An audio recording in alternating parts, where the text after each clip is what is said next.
Before we begin tonight's journey into one of history's most unbelievable true stories, I'd love to know where you're listening from. What time is it where you are? Is it late at night, early in the morning, or somewhere in between? Leave a comment and tell me your country. I always enjoy seeing how many different corners of the world gather together to enjoy quiet history. And if you enjoy slow, relaxing historical storytelling, don't forget to like the video and subscribe. Your support helps bring more forgotten stories back to life. Now, imagine being a pirate somewhere on the blue waters of the Eastern Mediterranean over 2,000 years ago. You spot what looks like a wealthy young Roman noble traveling with only a handful of companions. He seems like an easy prize. You capture him. You demand a ransom. You laugh at him. Days later, every single one of you will be hunted down. Every ship will be seized.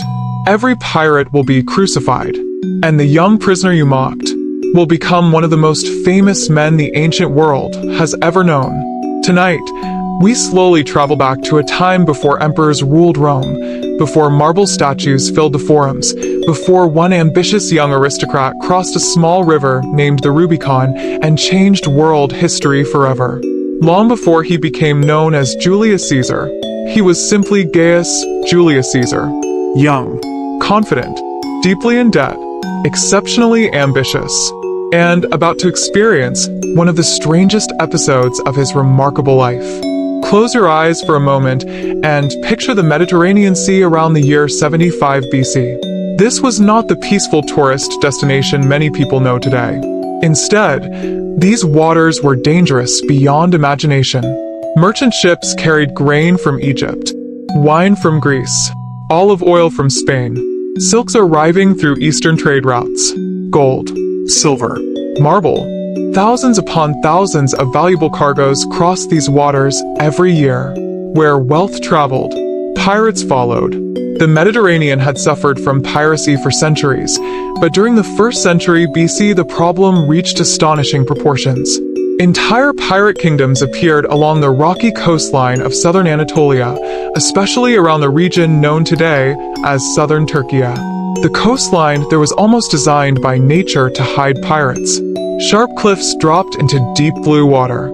Hundreds of narrow coves disappeared between rocky headlands. Hidden beaches allowed ships to land unseen. Mountain passes connected secret coastal settlements. Even powerful Roman fleets struggled to patrol every inlet. These pirates were far more organized than many modern people imagine. Hollywood often shows pirates as drunken sailors searching randomly for treasure. Reality looked very different. Many pirate fleets operated almost like small independent states. They maintained fortified harbors. They built shipyards.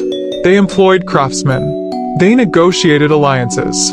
Some local rulers quietly tolerated them because piracy brought money into nearby towns. Others secretly traded with them. Captured goods entered perfectly respectable markets. Stolen grain became ordinary grain. Stolen wine became ordinary wine. A stolen slave might be sold hundreds of miles away without anyone asking questions. Piracy had become part of the Mediterranean economy. Rome knew this. Rome hated it. Yet Rome also struggled to stop it. Political disagreements inside the Roman Republic often delayed military action. Generals competed for influence. Senators argued endlessly. Meanwhile, pirates became bolder every year. They attacked ports, kidnapped wealthy travelers, raided coastal villages. Sometimes they even interrupted Rome's own grain supply, threatening food shortages inside the capital itself. Among their favorite targets were wealthy Romans. Roman nobles traveled frequently. Some journeyed for military service. Others studied rhetoric in famous Greek schools. Many crossed the sea for diplomacy, religion, or business. Kidnapping became one of piracy's most profitable industries. A wealthy captive could bring enormous ransom payments. Usually families paid quickly. The prisoner returned home. Everyone tried to forget the unpleasant experience, usually, but this particular captive would prove unlike any they had ever taken. Young Julius Caesar was around 25 years old. His exact age remains debated because ancient calendars and records are not perfectly consistent. What is clear is that he already belonged to one of Rome's oldest aristocratic families.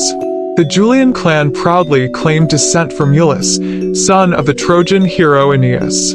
According to Roman tradition, this meant their legendary ancestry stretched all the way back to the goddess Venus herself.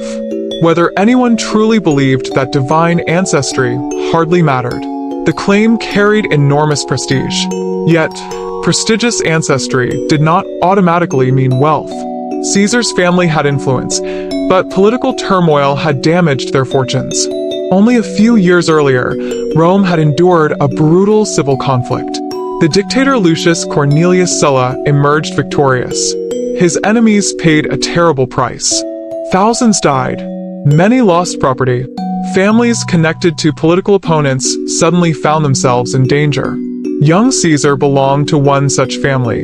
His marriage linked him to supporters of Rome's defeated popular faction. Sulla reportedly demanded that Caesar divorce his wife. Caesar refused. It was an astonishingly dangerous decision. Refusing Sulla could easily cost someone everything. Ancient writers describe how Caesar temporarily went into hiding. Friends pleaded for mercy. Influential Romans intervened. Eventually Sulla relented. According to later tradition, Sulla supposedly warned those around him that sparing this young man would one day prove a terrible mistake. Whether those exact words were truly spoken remains impossible to prove. Ancient historians often enjoy dramatic quotations. Still, the story survived because later generations believed it perfectly matched Caesar's extraordinary future. Having escaped political danger, Caesar sought further education. Like many ambitious Romans, he wished to master public speaking. In Rome, eloquence was power. A brilliant speech could win elections, convince juries, destroy rivals, shape laws. An orator could influence an entire republic. For advanced rhetorical training, Caesar planned to study under one of the most respected teachers in the Greek world. That meant another voyage across pirate-infested waters. He likely knew the risks. Everyone did. Still, travel continued because life had to continue. Ships sailed despite storms. Merchants traded despite robbers. Ambitious young Romans crossed the sea despite pirates. Some journeys ended peacefully. This one would become legendary. Somewhere near the island of Pharmacusa, not far from the coast of Asia Minor, pirate ships suddenly appeared. Ancient vessels relied heavily on wind and oars. Fast pirate galleys could close astonishingly quickly. Escape was rarely possible. Within moments, Caesar's small party found themselves surrounded. The pirates boarded. Weapons flashed. Commands echoed across the decks. The voyage ended before it truly had a chance to continue.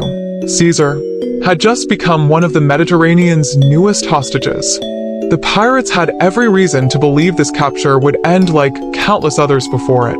A wealthy Roman noble was now sitting aboard one of their vessels. His companions were frightened. His servants understood exactly what usually happened next.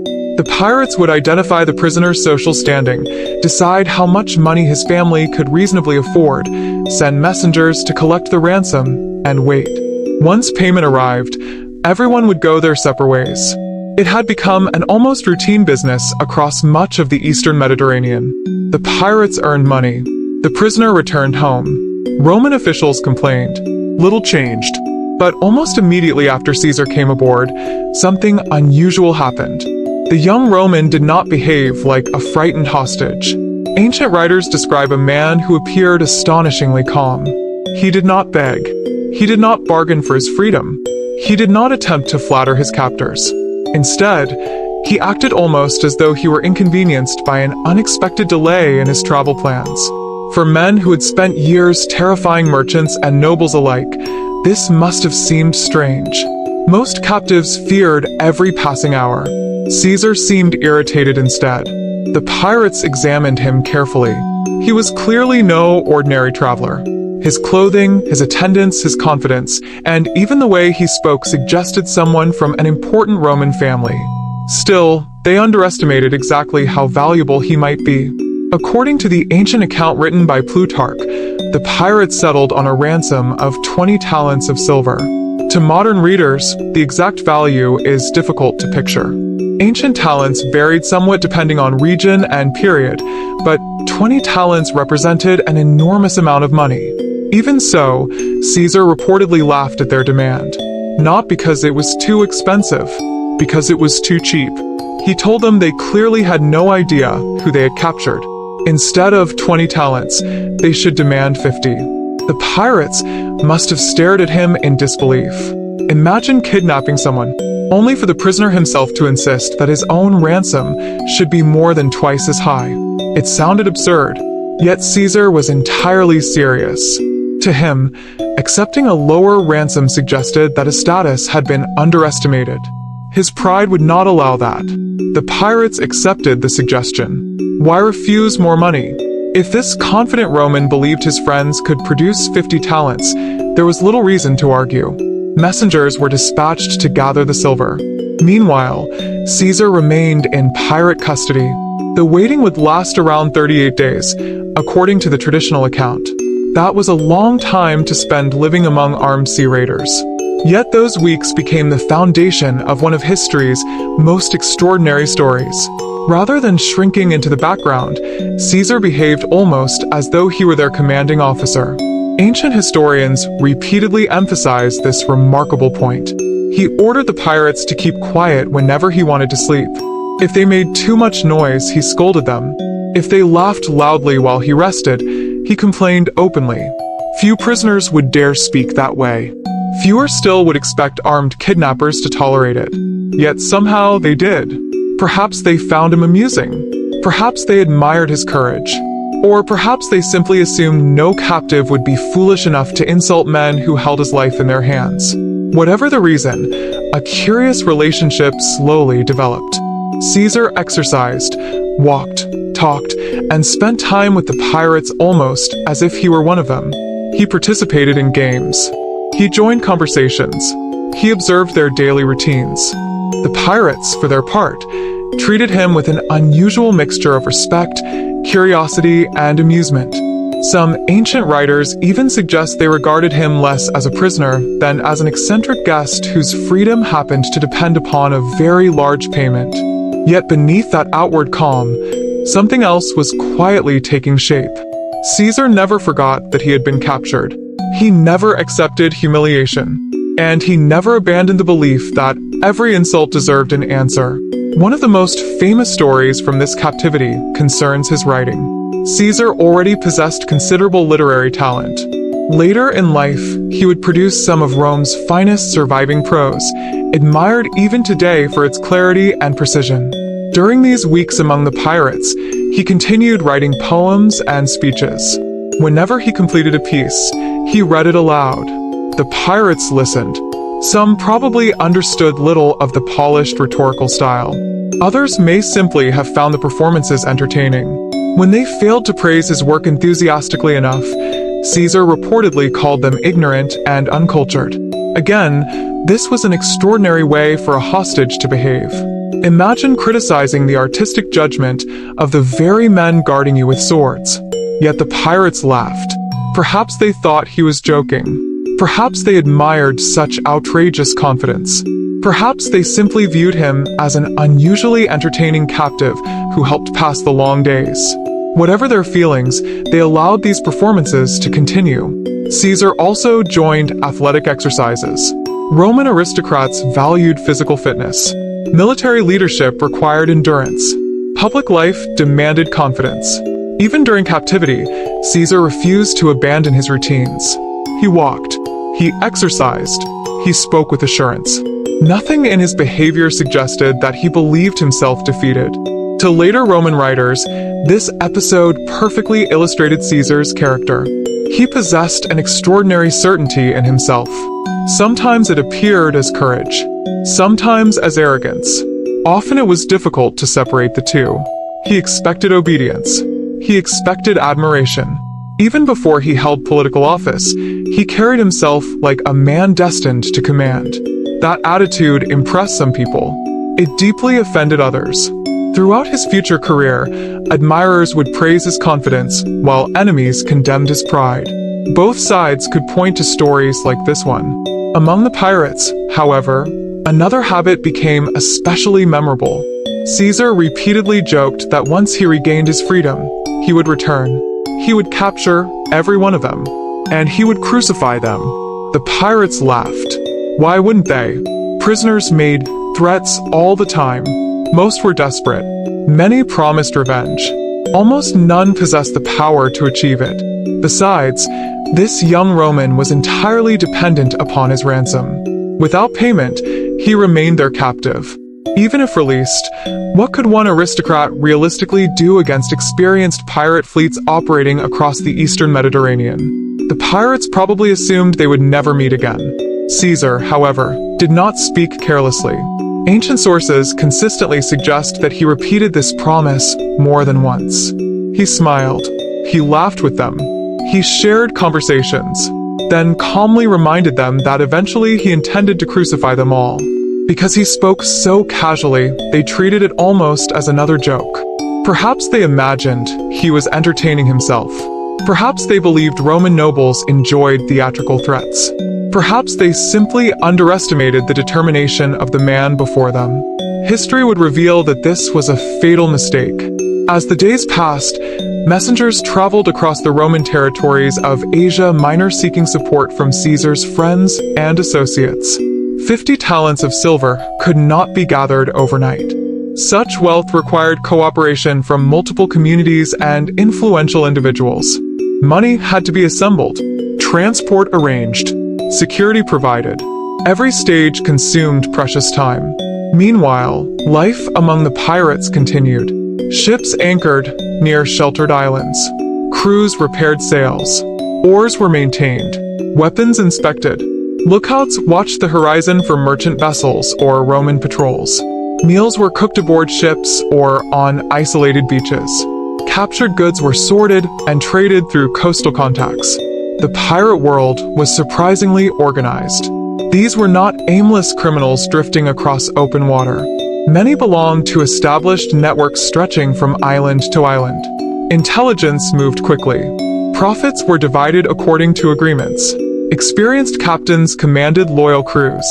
Some pirate leaders accumulated considerable wealth and influence. Certain coastal communities benefited directly from their success.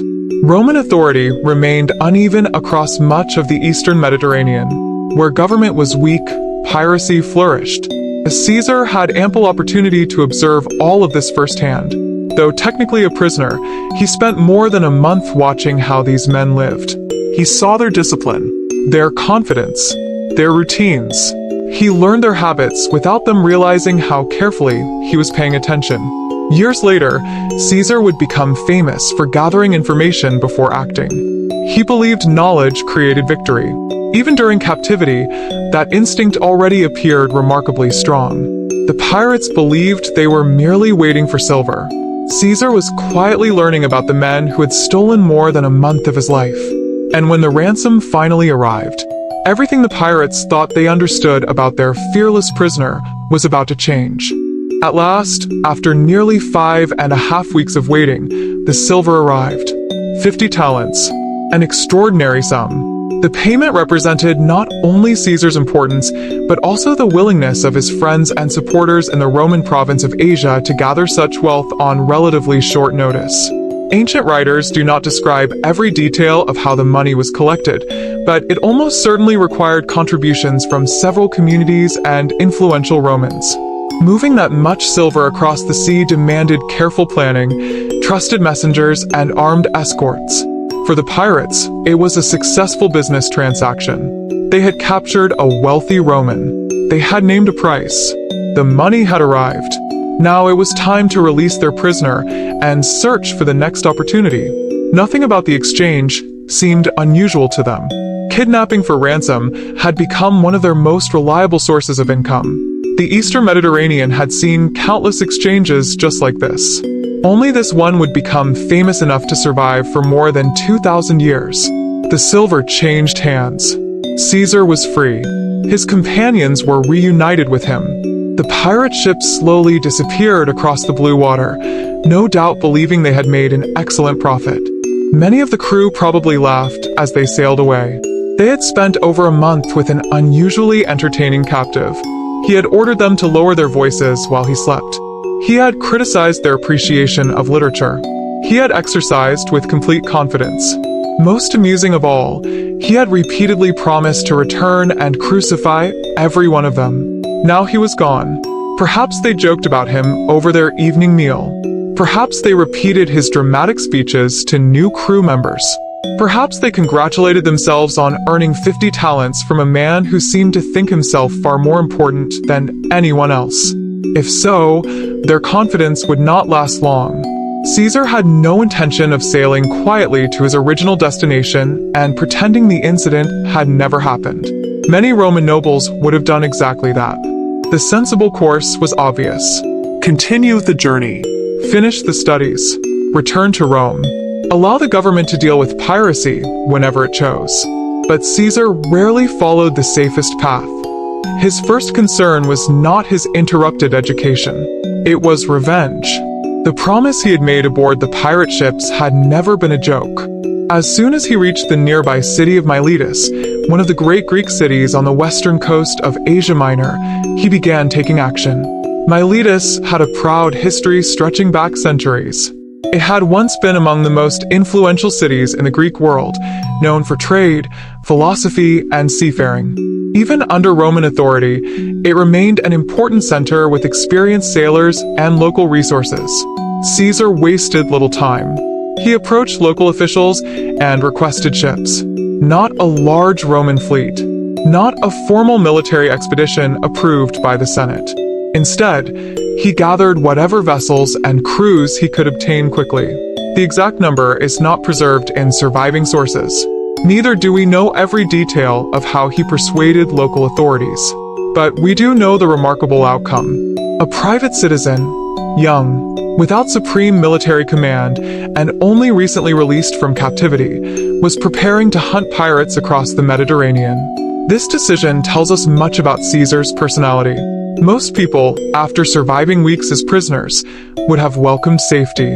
Many would have been grateful simply to be alive. Caesar saw matters differently. To him, allowing the pirates to continue sailing freely was unacceptable. Personal honor mattered enormously in Roman aristocratic society. Insults demanded answers. Humiliation demanded correction. If others believed they could seize a member of the Julian family without consequence, what would that say about Caesar's reputation? His future political career depended upon public respect. Strength inspired followers. Weakness encouraged rivals. So, instead of moving on, he prepared to strike back. The pirates, meanwhile, had no reason to expect pursuit. Why would they? Roman officials often reacted slowly. Military campaigns required approval. Governors had competing priorities. Messages traveled at the speed of ships and horses. Weeks could pass before any organized response began. By then, pirate fleets had usually vanished into another harbor hundreds of miles away. Their confidence was understandable. They had escaped countless times before. The Mediterranean offered endless hiding places. Rocky islands dotted the sea. Hidden coves cut into rugged coastlines.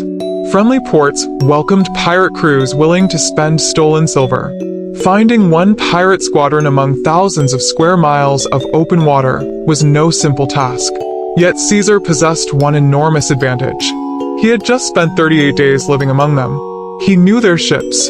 He recognized their captains. He understood their habits. Most importantly, he knew approximately where they operated. That knowledge dramatically narrowed the search. Soon his small force sailed into the same waters where he had recently been held captive. Imagine the strange emotions that journey must have carried. Only days earlier, Caesar had crossed these seas as a prisoner under armed guard. Now he returned with armed men of his own. The same coastline looked different. The same islands appeared transformed. Every familiar landmark reminded him of captivity. But this time, he was the hunter. Ancient accounts suggest the search ended surprisingly quickly. The pirates had apparently remained near the island where they had held him. Perhaps they believed no immediate danger existed. Perhaps they intended to divide their recent profits before moving elsewhere. Perhaps they simply felt secure after yet another successful ransom. Whatever the reason, they had not gone far enough. Caesar's ships found them. The encounter must have been shocking.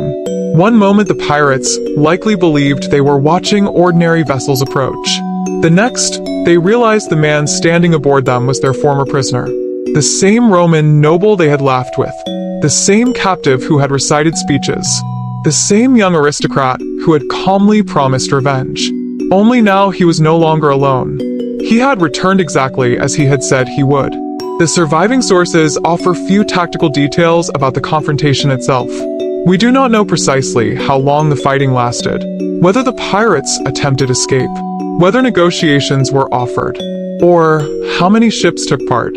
Ancient historians often focused more on character than battlefield description. Their interest lay in Caesar's determination rather than naval maneuvers. What they agree upon is clear. Caesar captured the pirate force. Many of the pirates who had guarded him only days before now found themselves bound as prisoners. The roles had completely reversed. Those who once watched Caesar's every movement now waited to discover what their own fate would be. One can only imagine the silence among them. Surely they remembered his repeated warnings. Surely they remembered laughing whenever he mentioned crucifixion. Perhaps some still hoped he would forget those conversations. Perhaps they believed Roman law required formal trials. Perhaps they assumed ransom or bribery might once again secure freedom. Pirates understood negotiation. Money solved many problems in the ancient Mediterranean. But Caesar had not come for money. He had come to fulfill a promise. Even so, he did not immediately carry out the executions. Instead, he transported the captured pirates to the city of Pergamum, where they were placed in prison under official authority. Pergamum was one of the principal administrative centers in Roman Asia, and Caesar expected the provincial governor to handle the legal process. It seemed, at least briefly, that Roman justice would take its normal course. Yet Caesar was about to discover something that frustrated many Romans throughout the late Republic. Justice could move painfully slowly, and delay, in Caesar's mind, was another form of failure. The captured pirates now sat behind bars in Pergamum, waiting for a decision from the Roman authorities. To Caesar, the matter seemed perfectly straightforward. These men had terrorized the Mediterranean. They had kidnapped Roman citizens. They had openly admitted to piracy, one of the Republic's greatest ongoing problems. Their crimes were not in question. Their identities were known. The evidence was overwhelming. Surely punishment would follow, without delay. But Roman government rarely moved as quickly as Caesar expected. The Roman Republic possessed an impressive legal tradition, yet it could also be frustratingly slow. Governors balanced military responsibilities, financial administration, diplomacy with neighboring kingdoms, tax collection, and countless legal disputes. Decisions that appeared simple often became tangled in politics, local interests, and personal calculations. The governor responsible for the province at the time was Marcus Junius, sometimes identified in the ancient sources with the title of propraetor. Like many provincial governors, he held considerable authority, but he also controlled valuable prisoners. Those prisoners represented something more than criminals. They represented money. Pirates could sometimes be sold into slavery. Their ships and possessions could be confiscated. Their wealth might help fill provincial treasuries or reward officials. From a practical point of view, immediate execution was not necessarily the most profitable option. Caesar quickly sensed that events were moving in a direction he found unacceptable. Ancient accounts suggest the governor hesitated. Perhaps he wished to investigate further. Perhaps he intended to sell the prisoners. Perhaps he simply saw no reason to rush. Unfortunately for him, Caesar had never been known for patience. Throughout his future career, this trait would appear again and again. He preferred decisive action. When others delayed, he acted. When committees debated, he moved. When rivals hesitated, he seized opportunities. That tendency, already visible in his 20s, now surfaced once more. Caesar did not quietly wait for the governor's final decision. Instead, according to the surviving ancient accounts, he left Pergamum, gathered supporters, returned to the prison, and took custody of the pirates himself.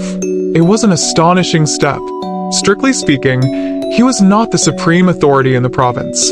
He was still a young Roman noble with growing ambitions, not a dictator, consul, or emperor. Yet he behaved with remarkable confidence. To later generations, stories like this explained why Caesar eventually transformed Roman politics. He consistently acted as though circumstances should bend to his determination rather than the other way around.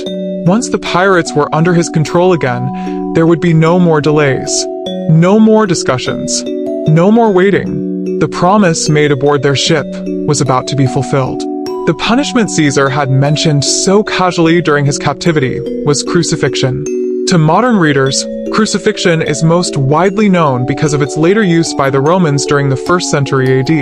But long before that, it already existed as one of the ancient world's harshest methods of execution.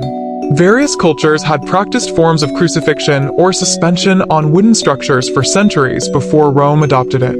The Romans eventually developed it into a public punishment designed not only to kill, but also to warn others. Victims were displayed where as many people as possible could see them. Roads, harbors, city entrances, places where travelers passed every day. The message was unmistakable. This is what happens to those who challenge Roman authority. Pirates frequently faced exactly this punishment when captured. Rome regarded piracy not merely as theft, but as a direct threat to trade, security, and public order. Crucifixion was intended to discourage others from following the same path. The irony could hardly have been greater. For weeks, the pirates had laughed each time Caesar promised to crucify them. Now those words were becoming reality. Ancient writers preserve another detail that has fascinated historians for centuries. Plutarch reports that before the executions, Caesar ordered the pirates' throats to be cut. Only afterward were their bodies placed upon the crosses. At first glance, this may seem contradictory. Why both kill them and crucify them? The explanation lies in Roman ideas about punishment. Death by crucifixion could be agonizingly slow. Victims sometimes lingered for many hours or even longer, depending on circumstances. By having the pirates killed first, Caesar appears to have shortened their suffering. This detail has generated considerable discussion among historians. Some view it as a small act of mercy. Others caution against interpreting it too generously. After all, Caesar still ensured that every pirate died and that their bodies were displayed publicly. The executions remained brutal. The warning remained unmistakable. Yet compared with the full horror of prolonged crucifixion, cutting their throats first did reduce the physical agony. Whether Caesar acted from compassion, practicality, or a desire to fulfill both justice and efficiency cannot be known with certainty. Ancient authors do not explain his inner thoughts. They simply record what happened. What is beyond dispute is that he carried out exactly what he had promised. The pirates had mistaken confidence for empty boasting. Instead, they encountered one of the defining characteristics of Julius Caesar. He remembered. Promises, whether friendly or hostile, mattered deeply to him. If he declared an intention publicly, he often pursued it with remarkable persistence. Years later, both allies and enemies would discover this trait repeatedly. The episode spread quickly. Stories traveled remarkably well throughout the Roman world. Merchants carried news from port to port. Soldiers repeated unusual events. Officials exchanged letters. Within a relatively short time, many Romans had heard about the young aristocrat who had been kidnapped, mocked his captors to their faces, secured his release, organized a fleet, captured the pirates, and personally ensured their execution. It sounded almost too dramatic to believe. Yet multiple ancient writers considered the incident worth preserving because it revealed something important about Caesar long before his greatest achievements. The story also highlighted Rome's growing frustration with piracy itself. For decades, pirate activity had expanded across much of the Mediterranean. Entire coastal populations lived under constant threat. Fishing boats disappeared. Merchant convoys required armed escorts. Island communities paid tribute simply to avoid attack. Wealthy travelers risked kidnapping almost every time they sailed. Even Roman magistrates occasionally found themselves in danger. Caesar's revenge solved only one tiny part of a much larger crisis. Countless pirate crews continued operating elsewhere. Their strongholds remained intact. Their alliances endured. New captains quickly replaced those who had died. The Republic still lacked a coordinated strategy capable of eliminating piracy across the entire Mediterranean. Within a few years, that challenge would become so severe that Rome entrusted extraordinary military powers to one man, powers unlike almost anything previously granted under the Republic. That campaign would dramatically reshape control of the sea. But when Caesar hunted his captors, that larger solution had not yet arrived. His expedition was personal. It was swift. And it demonstrated what determined leadership could accomplish even without a massive imperial fleet. For Caesar himself, however, the episode represented more than simple revenge. It became one of the earliest public demonstrations of qualities that would define his entire career: unwavering confidence, rapid decision-making, refusal to accept humiliation, and an extraordinary willingness to take responsibility when others hesitated. Those qualities would eventually carry him to the highest offices in Rome. They would also bring him into direct conflict with some of the Republic's most powerful men. At the time, though, none of that lay ahead. The pirates were dead. The ransom had been answered with justice as Caesar understood it. And with unfinished ambitions still calling him forward, the young Roman finally turned back toward the purpose that had originally taken him across the sea. He still intended to continue the education that his captors had interrupted. With the pirates gone, Julius Caesar could finally return to the journey that had been interrupted more than a month earlier. His destination had never changed. He still intended to study rhetoric, the art of persuasive speaking, under one of the finest teachers in the Greek world. To a modern audience, it may seem surprising that a young aristocrat would consider public speaking so important after surviving such a dramatic adventure. Yet in the Roman Republic, rhetoric was not simply an academic subject. It was one of the most valuable skills an ambitious politician could possess. Rome was governed through debate. Laws were proposed in public. Court cases could last for days. Political rivals fought with speeches as often as they fought with armies. A gifted orator could inspire crowds, persuade juries, embarrass opponents, and build a reputation that spread throughout the Republic. Caesar understood this better than most. His courage alone would never secure power. He needed words every bit as sharp as a soldier's sword. For that reason, he resumed his travels toward the city of Rhodes. Situated in the southeastern Aegean Sea, Rhodes had long been admired for its schools, philosophers, and teachers. Although the famous Colossus of Rhodes had fallen centuries earlier after an earthquake, the island remained one of the Mediterranean's greatest centers of learning. Students from across the Roman world crossed dangerous seas simply to study there. Among the island's most respected teachers was Apollonius Molon. Molon had already instructed some of Rome's leading statesmen. His reputation extended far beyond Greece. He emphasized clarity over excessive ornament, precision over empty performance, and calm authority over theatrical shouting. These lessons suited Caesar perfectly. The young Roman possessed enormous confidence, but confidence alone could become arrogance if left undisciplined. A master like Molon could shape natural talent into extraordinary ability. Unfortunately, we know very little about Caesar's daily routine during these studies. Ancient historians focused on the achievements that followed rather than the quiet months of education itself. Yet those months mattered. Great speeches rarely appear by accident. Behind every effortless performance lie years of practice, criticism, revision, and careful observation. Caesar listened. He learned. He refined the skills that would later captivate crowds in Rome. Even as he studied, however, the political world around him refused to remain still. The Roman Republic of the 70s BC was restless. Powerful men competed constantly for influence. Military victories brought fame. Fame brought elections. Elections brought authority. Authority brought opportunities for even greater glory. No ambitious noble could afford to remain detached from politics for long.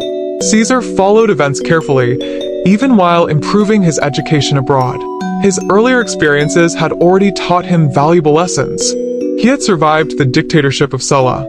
He had refused to abandon his wife despite immense pressure. He had escaped political persecution. He had endured captivity. He had hunted and punished his captors. Each challenge strengthened his confidence. Rather than discouraging ambition, hardship appeared only to sharpen it. This pattern would repeat throughout his life. Difficulties became opportunities. Defeats became lessons. Obstacles became reasons to push even harder. Many historians have noted that Caesar possessed an unusual ability to transform personal crises into stories that enhanced his reputation. The pirate episode is an excellent example. For many men, being kidnapped would have been deeply embarrassing. Roman aristocrats valued dignity above almost everything else. Captivity suggested weakness. Caesar somehow reversed the narrative.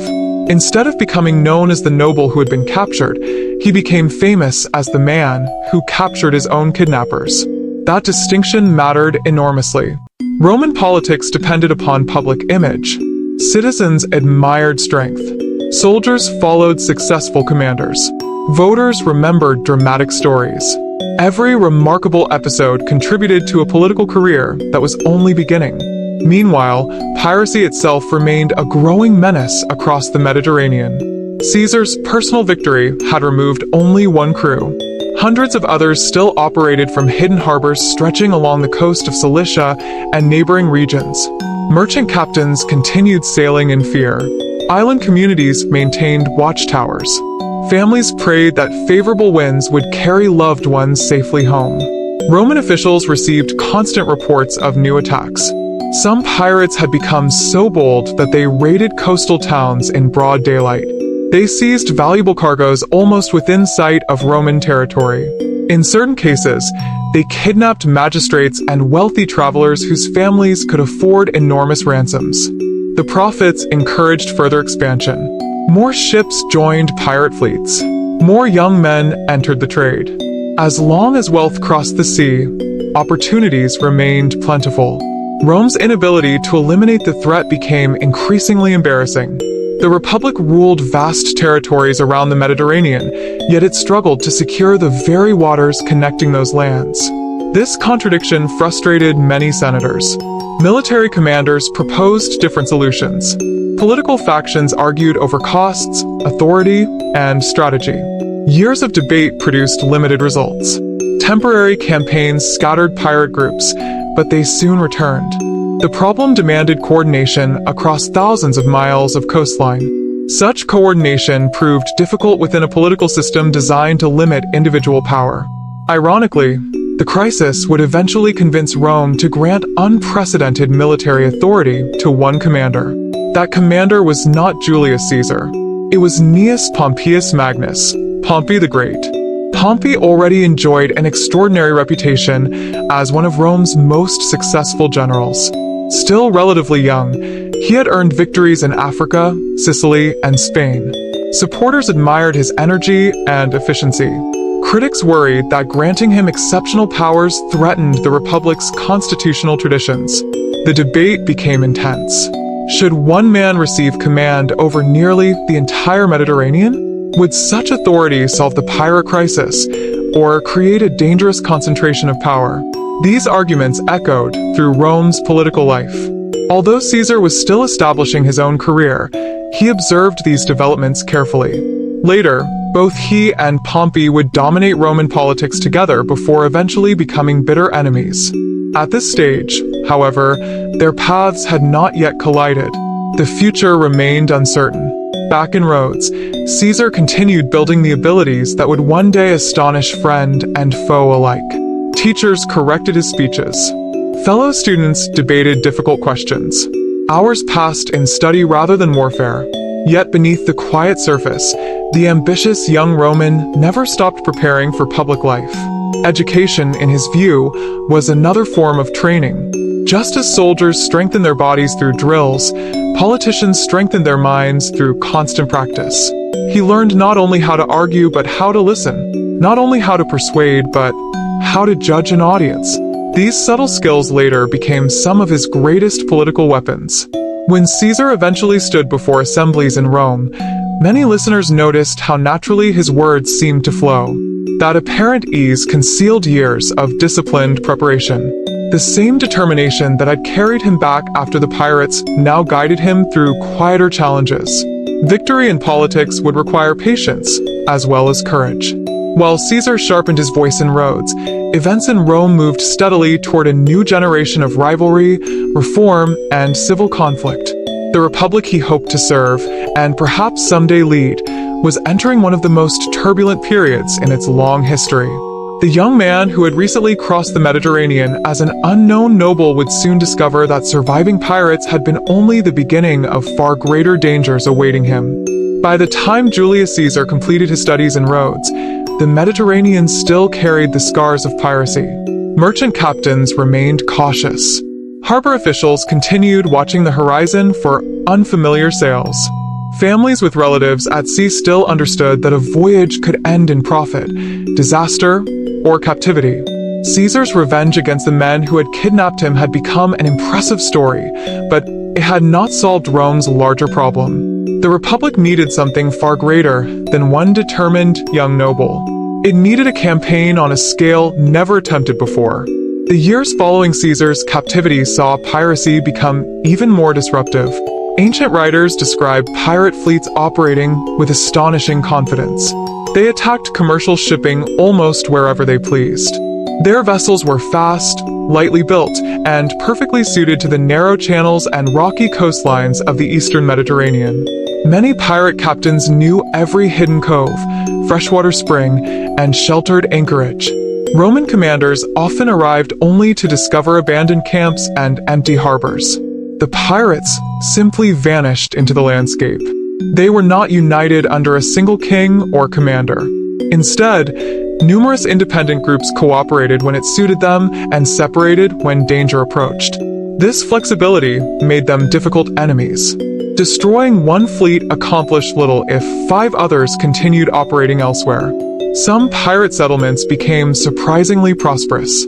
Captured goods flowed steadily through local markets. Stolen grain, timber, olive oil, spices, and precious metals found eager buyers. Slavery proved especially profitable. Captured travelers and coastal villagers could be sold throughout parts of the Mediterranean where demand for labor remained high. The trade brought wealth to communities willing to ignore where those captives had come from. Rome understood the scale of the crisis. What had once been viewed as scattered criminal activity had become a challenge to Roman authority itself. The greatest danger involved food. Rome's enormous population depended heavily on imported grain. Much of it arrived by sea from Sicily, Sardinia, North Africa, and Egypt. If pirate fleets interrupted those routes, shortages quickly appeared. Food prices rose. Crowds grew restless. Political tensions increased. A city the size of Rome could not survive without reliable maritime trade. Protecting shipping was no longer simply an economic concern. It had become a matter of public stability. Finally, in 67 BC, the Roman people approved extraordinary powers for Pompey the Great through a law proposed by the tribune Aulus Gabinius. Known today as the Lex Gabinia, it granted Pompey command over virtually the entire Mediterranean and extensive authority inland along much of its coastline. Many senators objected. They feared concentrating so much military power in the hands of one man. Rome traditionally divided authority among multiple magistrates precisely to prevent any individual from becoming too powerful. Yet supporters argued that ordinary measures had failed. Extraordinary circumstances demanded extraordinary solutions. History suggests they were correct. Pompey organized his campaign with remarkable efficiency. Rather than chasing pirates randomly across the sea, he divided the Mediterranean into separate operational regions.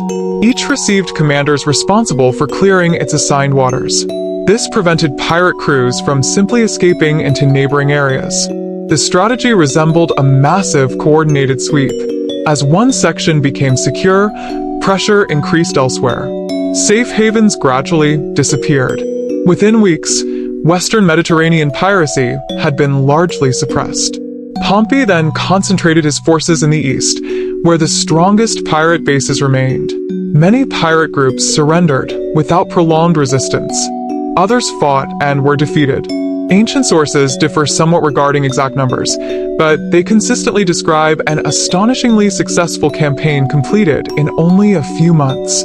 Some surviving pirates were resettled inland, away from the sea, in the hope that new livelihoods would discourage a return to piracy. The campaign dramatically reduced one of Rome's greatest maritime threats. For Caesar, these developments confirmed something he had already learned through personal experience. Pirates could not be ignored. If left alone, they expanded. If confronted decisively, they could be broken. Years later, when Caesar commanded armies of his own, he frequently emphasized speed. Move quickly. Strike unexpectedly. Prevent the enemy from recovering. Historians often point to his later campaigns in Gaul as masterpieces of rapid decision-making. Perhaps some small part of that instinct had been reinforced during his pursuit of the pirates after his own captivity. Whether or not the connection is direct, the similarities are difficult to miss. Act before opponents, expect action. Never surrender the initiative. Keep pressure on the enemy. Those principles appeared again and again throughout Caesar's military career. Meanwhile, Caesar himself was steadily climbing Rome's political ladder. Unlike modern political systems, the Roman Republic required ambitious nobles to progress through a sequence of public offices known today as the cursus honorum. Each position brought greater responsibility and greater visibility. Success depended upon reputation, influential friendships, financial resources, and public support. Military service alone was rarely enough. Political skill mattered equally. Caesar possessed unusual talent in both worlds. He understood crowds. He understood soldiers. He also understood stories. The tale of the pirates quietly enhanced his public image. Although ancient Romans admired military victories above almost everything else, they also admired fearless character. A man who could laugh while surrounded by armed captors seemed almost larger than life. Whether every detail of the famous anecdotes occurred exactly as later writers described remains impossible to prove. Ancient biographers sometimes emphasized memorable episodes because they illustrated personality rather than because they recorded every conversation word for word. Yet the broad outline appears consistently across multiple historical traditions. Caesar was kidnapped. He demanded a higher ransom. He joked, or perhaps warned, that he would crucify his captors. He was released. He raised ships. He captured the pirates. He carried out the punishment. The consistency of those central facts explains why historians continue to regard the episode as one of the defining moments of Caesar's early life. It revealed characteristics already fully formed long before he became Rome's most famous general. Confidence that bordered on audacity. Absolute determination once he made a decision. A willingness to assume responsibility rather than wait for others. An ability to transform humiliation into triumph. These qualities won him devoted followers. They also alarmed political rivals. As Caesar's influence gradually increased, more Romans began paying attention to the ambitious noble from the ancient Julian family. Some admired his generosity. Others worried about his ambition. Many underestimated him. That mistake would be repeated throughout his career. The pirates had underestimated him first. They believed they held an ordinary prisoner. Instead, they had unknowingly captured a man whose name would eventually become synonymous with power itself. Long after their ships had disappeared beneath the waves of history, the memory of their encounter survived because it offered a rare glimpse of Julius Caesar before fame, before conquest, and before civil war. It showed the future dictator not at the head of a victorious legion, but sitting among the very men who believed they controlled his fate. In reality, history would remember almost none of their names. It would remember only his. As the years passed, the story of Caesar and the pirates spread far beyond the shores where it had happened. Roman merchants repeated it in crowded marketplaces. Soldiers shared it around campfires after long marches. Young students of rhetoric heard it as an example of remarkable confidence. Even political opponents found it difficult to ignore.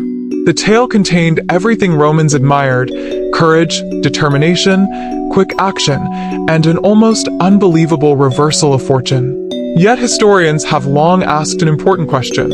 How much of the story can we truly know? Unlike modern events, the ancient world left no newspapers, photographs, or official recordings of conversations aboard pirate ships.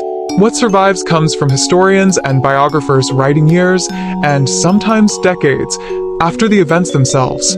That does not make the story untrue. It simply reminds us to distinguish between well-supported facts and colorful details preserved through literary tradition. The earliest surviving accounts agree on the essential events. Caesar was captured near the island of Pharmacusa. The pirates demanded a ransom. Caesar insisted they ask for more. He remained with them for roughly 38 days. After his release, he raised ships, captured the pirates, and had them executed. Those central facts appear consistently enough that historians generally accept them. The famous conversations, however, deserve a little more caution. Did Caesar really tell the pirates they were uncultured after listening to his poetry? Did he repeatedly command them to stay quiet while he slept? Did they genuinely laugh every time he threatened crucifixion? Ancient writers like Plutarch describe these moments vividly. But Plutarch was writing more than a century after Caesar's death. His goal was not simply to list dates and locations. He wanted to reveal character. In his biographies, memorable stories often serve to illustrate the personality of great individuals. Even so, the anecdotes fit remarkably well with what we know about Caesar from many other sources. Throughout his life, he displayed extraordinary self-confidence. He rarely appeared intimidated. He expected people to follow him. Friends admired that confidence. Enemies often called it arrogance. Whether standing before pirates or addressing the Roman Senate, Caesar consistently projected certainty. The pirate story therefore feels believable because it matches his later behavior. It is one of those rare episodes where biography and personality seem to reinforce one another. The location of the kidnapping also makes historical sense. The waters around the island of Pharmacusa lay near the coast of Asia Minor, an area where pirate activity was especially intense during the 1st century BC. Roman shipping frequently passed through these routes. Travelers moving between Greece and the Roman provinces often had little choice but to risk these dangerous seas. Ancient navigation depended heavily on weather. Captains generally remained close to coastlines whenever possible. Open ocean voyages were avoided unless necessary. That meant merchant ships and passenger vessels regularly passed the very coves and hidden anchorages favored by pirate crews. From the pirates' perspective, the location was ideal. From Caesar's perspective, it became an unforgettable classroom. Few Roman politicians ever observed pirate society so closely. For more than a month, he watched how these crews organized themselves. He saw how they maintained discipline. He witnessed the confidence that came from years of operating with relative freedom. Although no surviving source says that Caesar later used this knowledge directly, the experience certainly gave him a first-hand understanding of one of Rome's greatest security problems. Many senators discussed piracy from comfortable seats in Rome. Caesar had lived among pirates. There was an enormous difference. The incident also reveals something important about Roman concepts of honor. Modern readers sometimes wonder why Caesar devoted so much effort to hunting a relatively small pirate band instead of simply moving forward with his life. To understand his decision, we must understand Roman aristocratic values. Honor was not merely personal pride. It influenced reputation, political credibility, military leadership, and public respect. A Roman noble who ignored an insult risked appearing weak. Weakness could damage future ambitions. Strength inspired confidence. Every public action shaped how others judged a man's character. By pursuing the pirates immediately, Caesar demonstrated that injuries against him would carry consequences. That message extended far beyond the men he captured. It reached everyone who heard the story afterward. Potential rivals learned that Caesar did not easily forgive humiliation. Potential supporters saw determination. The pirates unknowingly became participants in the creation of Caesar's public image. Ironically, they helped strengthen the reputation of the very man they had intended to profit from. Another fascinating question concerns the ransom itself. 50 talents represented a remarkable sum. Historians estimate that a single talent weighed roughly 26 kilograms of silver, though exact standards varied across the ancient Mediterranean. That means Caesar's ransom involved well over 1,000 kilograms of silver. Transporting such wealth required carts, ships, guards, and trusted officials. The pirates had every reason to believe their investment of time had paid off handsomely. Instead, the ransom became only a temporary victory. Within days, they had lost not only the silver's value but also their freedom and their lives. The story also illustrates the practical limitations of Roman authority during this period. It is easy to imagine Rome as an all-powerful empire controlling every coastline. In reality, the late Republic often struggled to project power consistently across distant provinces. Communication was slow. Military resources were limited. Governors balanced competing responsibilities. Pirates exploited those weaknesses with remarkable success. Only later, through coordinated campaigns like Pompey's, would Rome achieve something closer to full maritime control. Caesar's private expedition stands out precisely because it bypassed the usual pace of government. He refused to wait. That decision reflected both his greatest strength and one of the traits that later worried many senators. He often believed decisive action mattered more than strict adherence to established procedures. Supporters praised initiative. Critics saw dangerous ambition. The debate surrounding Caesar's character had already begun long before he crossed the Rubicon. Looking back across more than 2,000 years, the pirate episode remains compelling for another reason. It reminds us that history's most famous figures were not born as legends. When those pirates seized Caesar's ship, they did not know they were capturing the future conqueror of Gaul, the victor of Pharsalus, or the man whose assassination would help end the Roman Republic. They saw only another wealthy Roman traveler. History often works that way. The people living through remarkable moments rarely recognize them at the time. Only later do ordinary events become extraordinary because of what follows.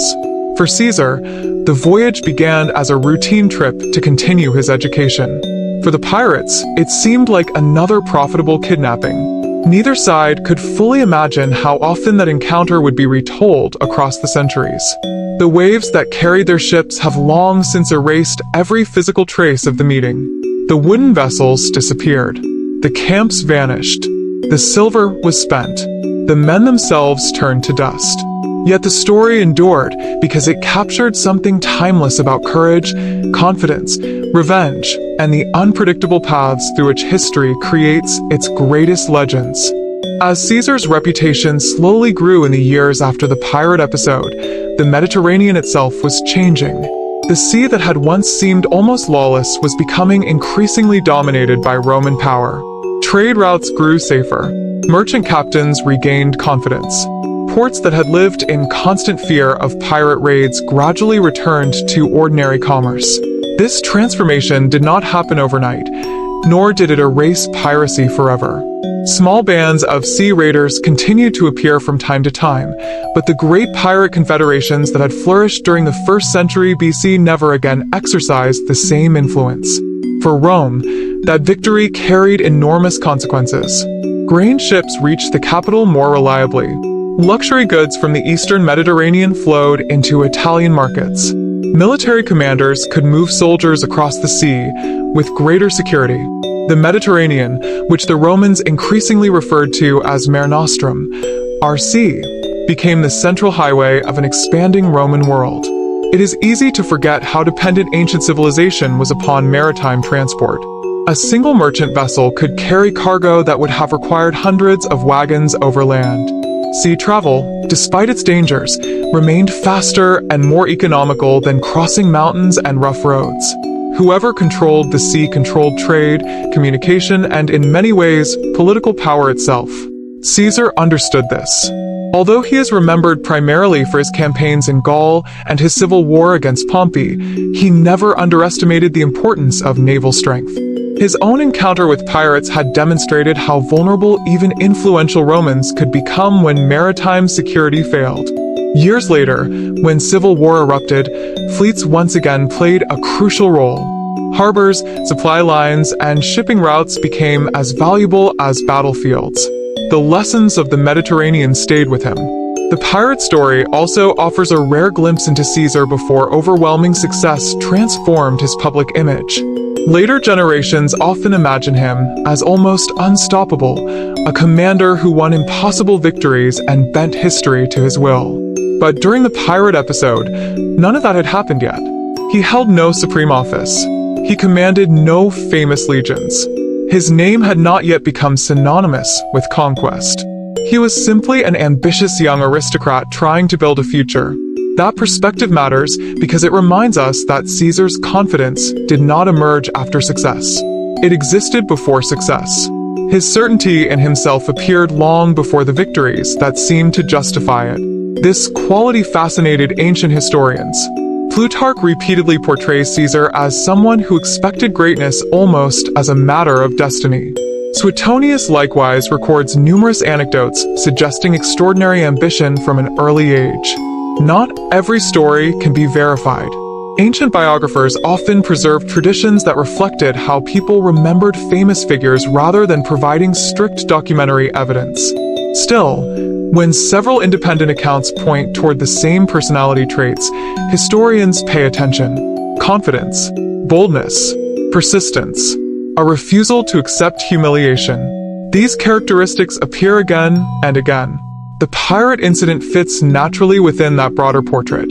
It also demonstrates something equally important about Roman society. Status mattered enormously. The pirates initially misjudged Caesar because they underestimated his social standing. When he insisted they raise the ransom from 20 talents to 50, he was defending more than his financial value. He was defending his dignity. To modern ears, the conversation sounds almost unbelievable. Yet for Roman aristocrats, reputation carried immense practical importance. Political careers depended upon public perception. Every insult, every victory, every display of courage became part of a larger story that voters, soldiers, and rivals remembered. Caesar instinctively understood this. His response to captivity reflected that understanding.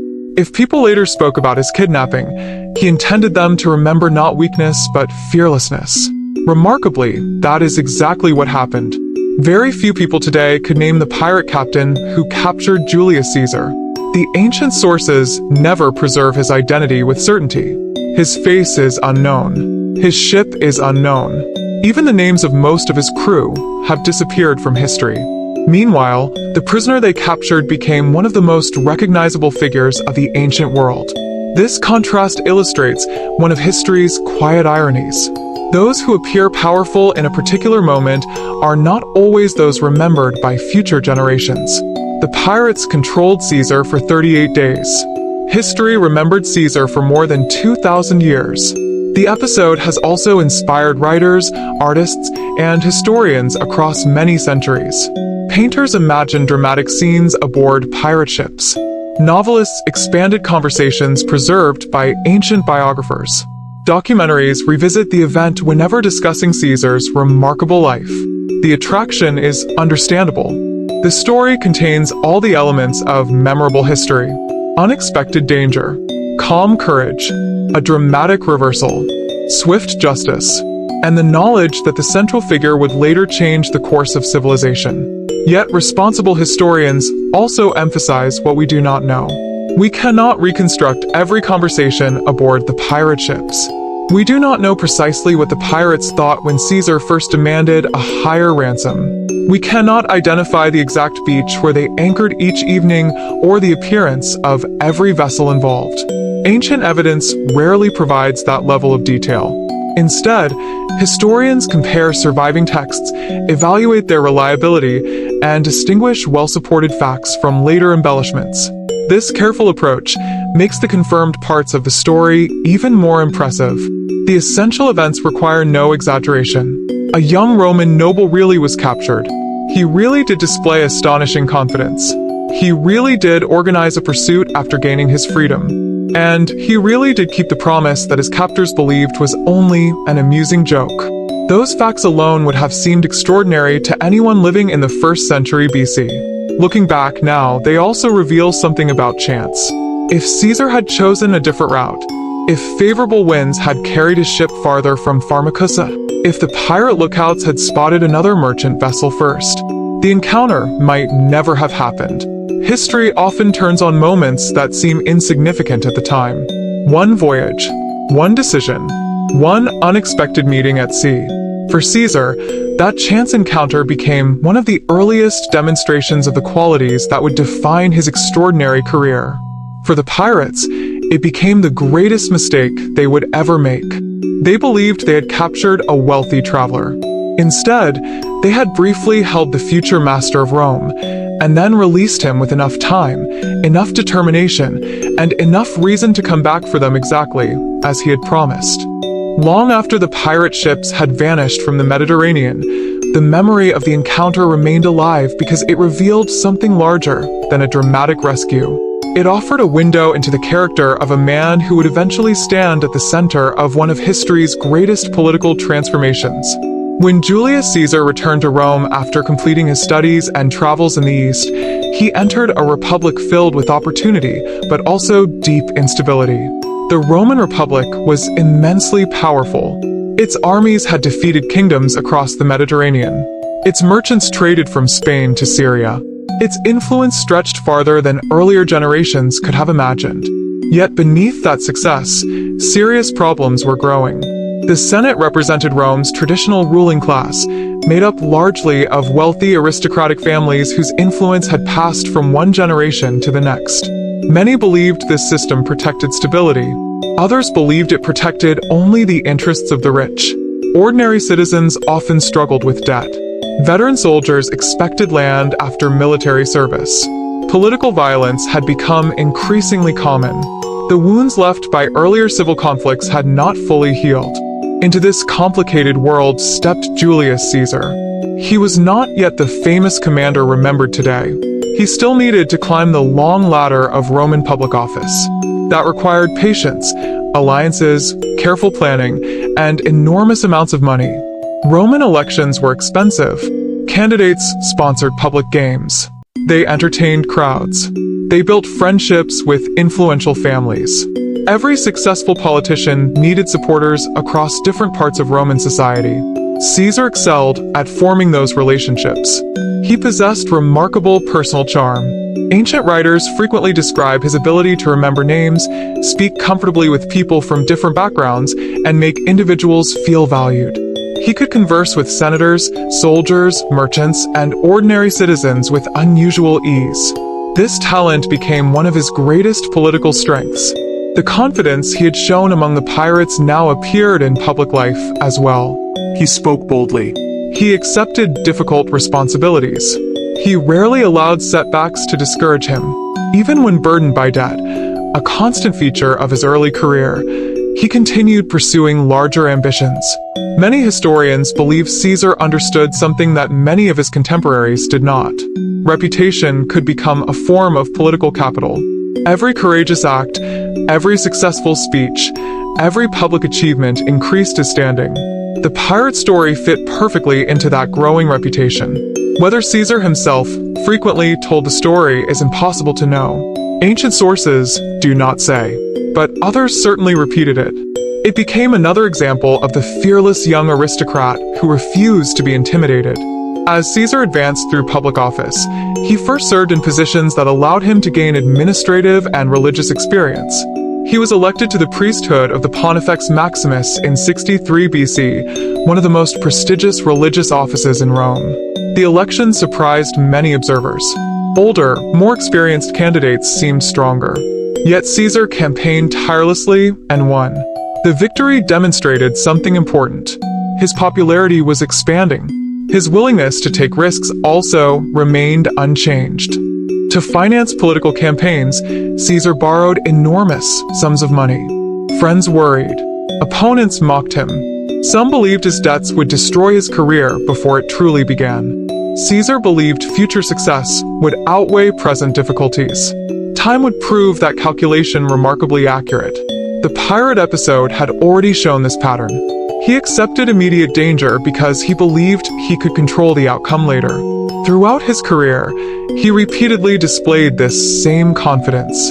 Another lesson from the pirate story became increasingly relevant as Caesar entered higher office.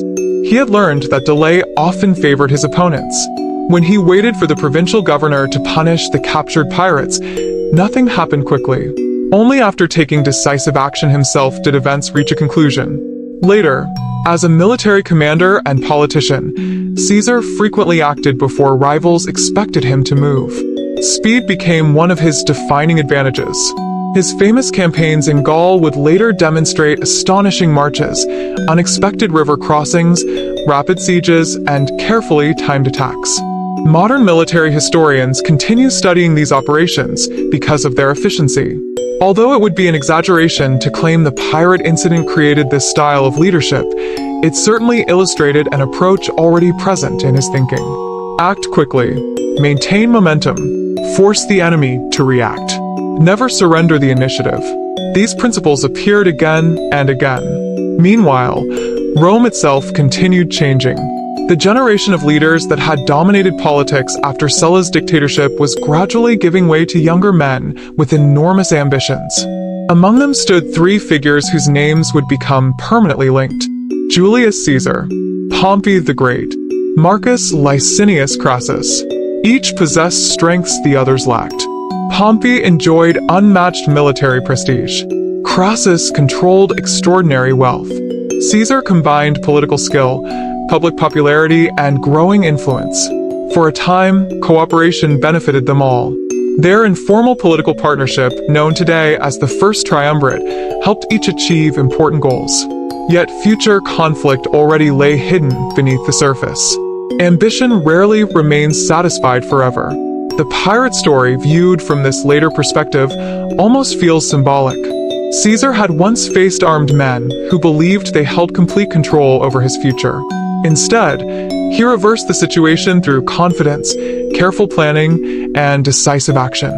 Years later, he would confront political rivals who made a similar mistake. Many senators underestimated him. Some believed they could limit his influence. Others assumed legal procedures and political traditions would restrain his ambitions.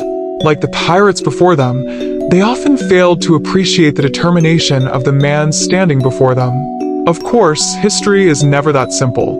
Caesar's later conflicts involved complex political disagreements, competing visions for the Republic, and personal rivalries extending far beyond any single personality.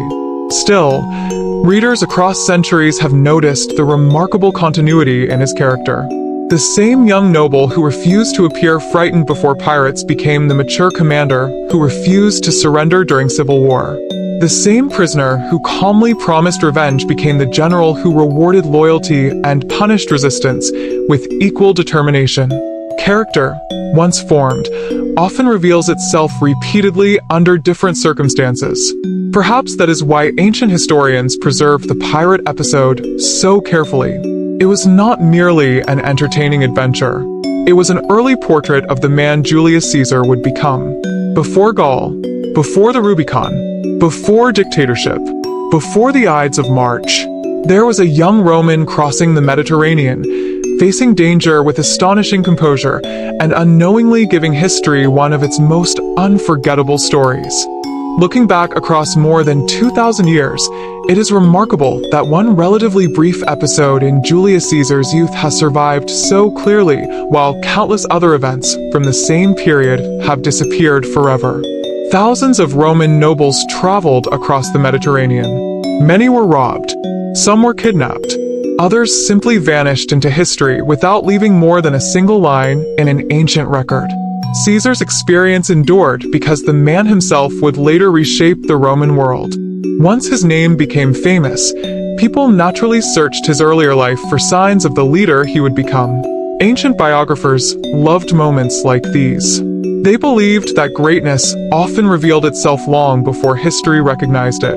Whether writing about Alexander the Great, Hannibal, or Julius Caesar, they frequently looked for stories that seemed to foreshadow later achievements. The pirate episode became one of those stories. It was not important merely because pirates captured a Roman traveler. It mattered because that traveler responded in a way that seemed entirely unlike everyone else. Most hostages hoped to survive. Caesar behaved as though he expected to win. That difference fascinated later generations. The more historians study the ancient sources, the more one detail continues to stand out. Caesar never appeared to surrender psychologically. Physically, of course, he was a captive. The pirates controlled his movements. They possessed the weapons.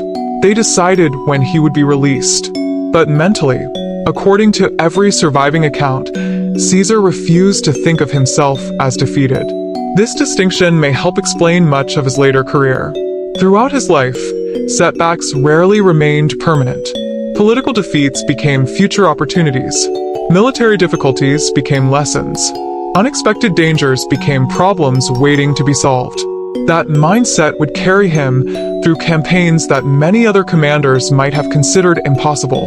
It is also worth considering the pirates themselves. Popular imagination often reduces them to simple villains, but the historical reality was more complicated. Many men turned to piracy because the Eastern Mediterranean had become politically unstable after decades of warfare. Collapsed kingdoms, weakened local governments, economic hardship, and the enormous profits available at sea created conditions in which piracy flourished.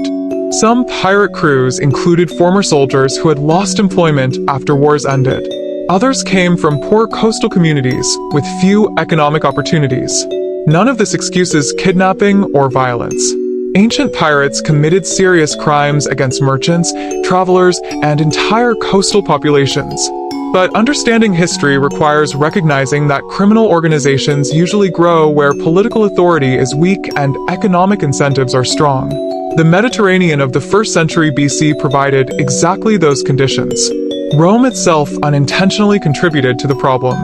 As Roman expansion disrupted older political systems across the Eastern Mediterranean, new power vacuums emerged. Some regions lacked stable governments capable of enforcing maritime law. Pirates exploited those gaps with remarkable efficiency. In that sense, the men who captured Caesar were not isolated criminals. They were participants in a much larger historical crisis affecting trade, diplomacy, and security throughout the ancient world. Eventually, Rome responded with overwhelming force. Pompey's campaign dramatically reduced organized piracy. Safer sea lanes strengthened Roman commerce for generations. Yet complete victory remained impossible. Wherever valuable cargo traveled, some form of maritime crime continued to exist. Even today, historians studying ancient piracy often point to this period as one of history's clearest examples of how organized crime can flourish when governments struggle to project authority over large geographic areas. For Caesar personally, however, the political causes of piracy mattered far less than the simple fact that these men had interrupted his journey. His response remained intensely personal. He did not wait for broad reforms. He pursued the individuals responsible. That determination left a lasting impression on everyone who heard the story afterward. Modern leadership scholars sometimes discuss Caesar's ability to project certainty during moments of crisis. Although such analyses must always be approached carefully, the pirate episode certainly illustrates one consistent feature of his behavior. Confidence can influence other people's expectations. The pirates expected fear. Instead, they encountered composure. That unexpected reaction changed the relationship between prisoner and captor almost immediately. Rather than becoming merely another anonymous hostage, Caesar became the central personality aboard the pirate ships. Ancient writers repeatedly emphasized this reversal. He read his own compositions aloud. He participated in conversations. He criticized his captors without obvious hesitation. Whether every conversation occurred exactly as described matters less than the broader pattern supported across multiple sources. Caesar consistently behaved as though his circumstances could not define him. Even imprisonment failed to change his sense of identity. Perhaps that explains why the pirates underestimated him. People often judge others by their immediate situation. A prisoner appears powerless. A captive seems dependent. The pirates saw the chains but failed to see the character of the man wearing them. History would show that this mistake was not unique. Years later, political opponents repeatedly underestimated Caesar's resilience. Even after setbacks, he returned stronger than many expected. His enemies often believed temporary victories had settled matters. They rarely had. The pirate story became the first well-known example of a pattern that would continue throughout his life. It also reminds us how closely individual lives can intersect with larger historical movements. Caesar's kidnapping was deeply personal, yet it occurred during Rome's greatest struggle against Mediterranean piracy. His private act of revenge unfolded alongside broader debates about military reform, provincial administration, and the limits of Roman authority. History often works this way. Individual experiences and large political developments constantly influence one another. A young noble seeking an education unexpectedly became part of a much bigger story. As the years passed, Caesar himself moved ever closer to the center of Roman politics. New responsibilities awaited him. New alliances would form. New rivalries would emerge.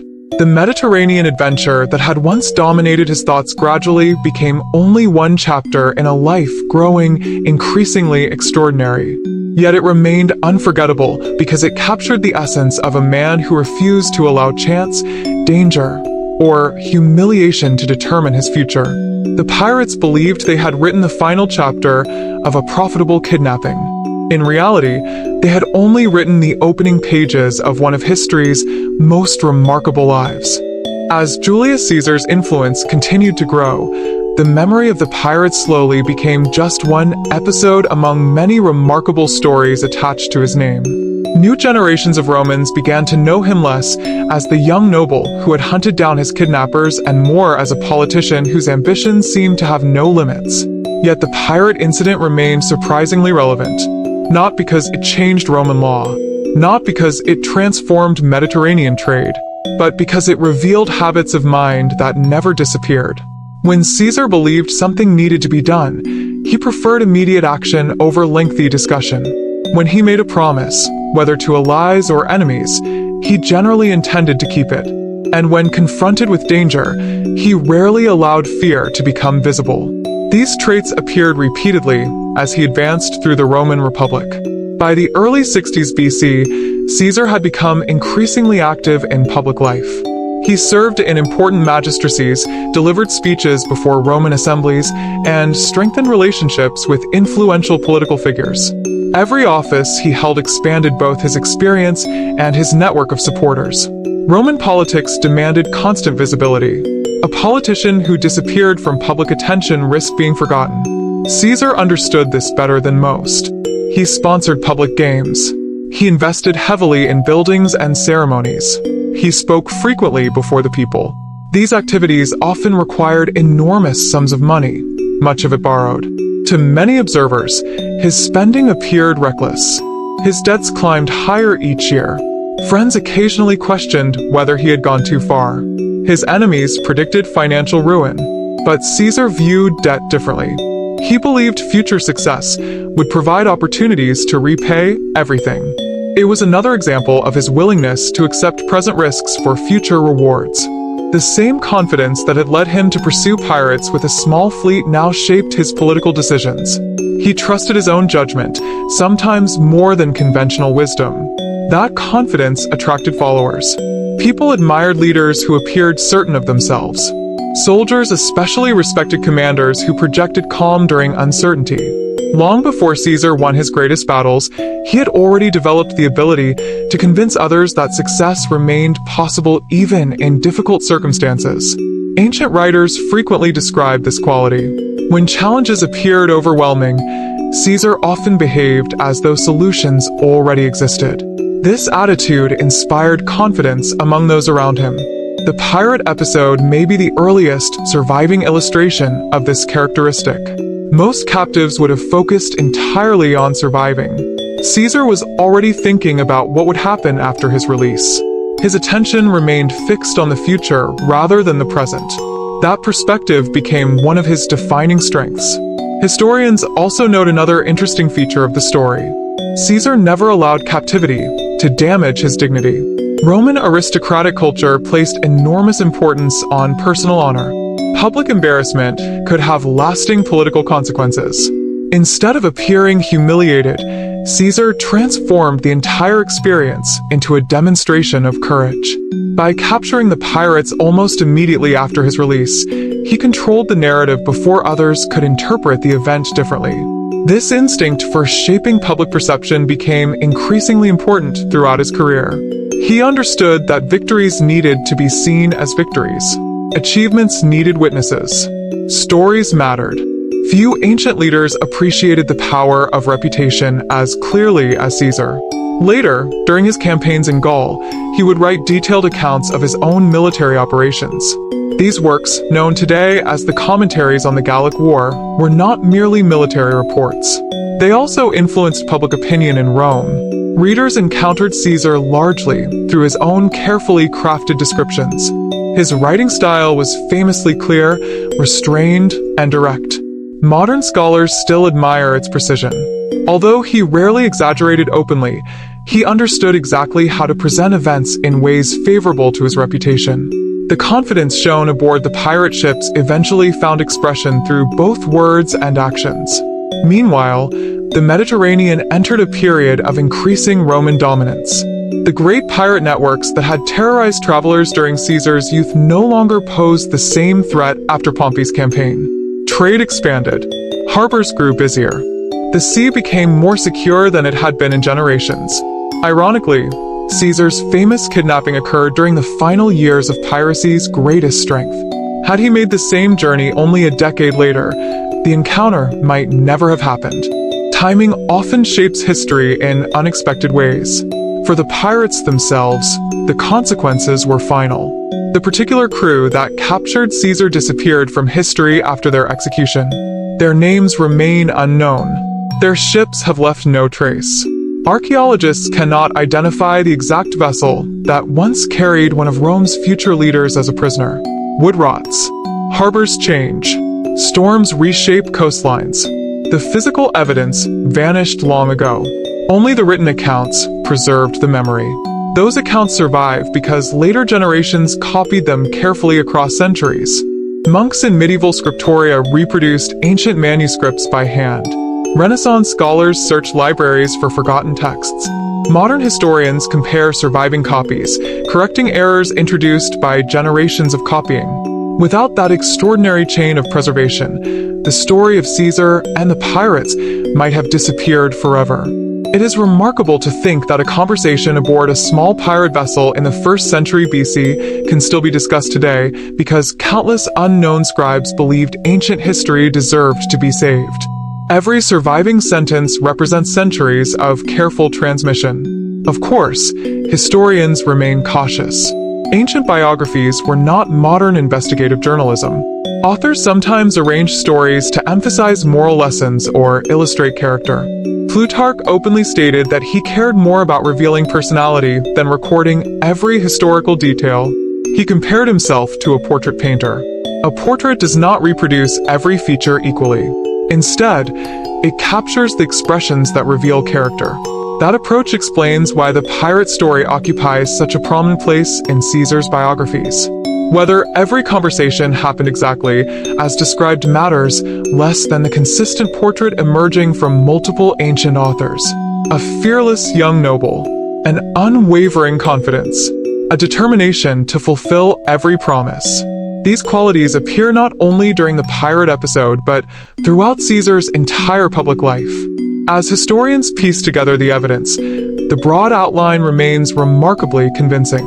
The young Roman captured near Pharmacusa was already displaying the qualities that would later astonish the ancient world. The pirates believed they had encountered another wealthy traveler crossing dangerous seas.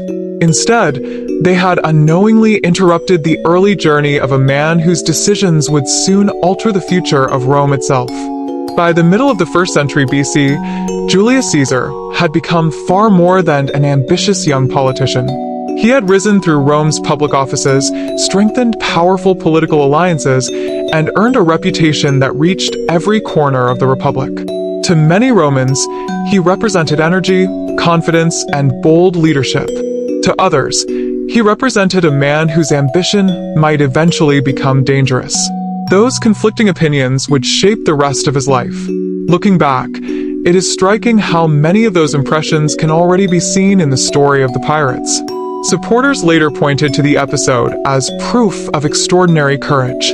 Critics could point to the very same story and see something different. They saw a young aristocrat so certain of himself that he ignored normal limits. History often allows both interpretations to exist at the same time. As Caesar prepared for greater responsibilities, Rome itself continued expanding. The Republic now governed territory stretching from the Atlantic coast of Hispania to the mountains of Anatolia.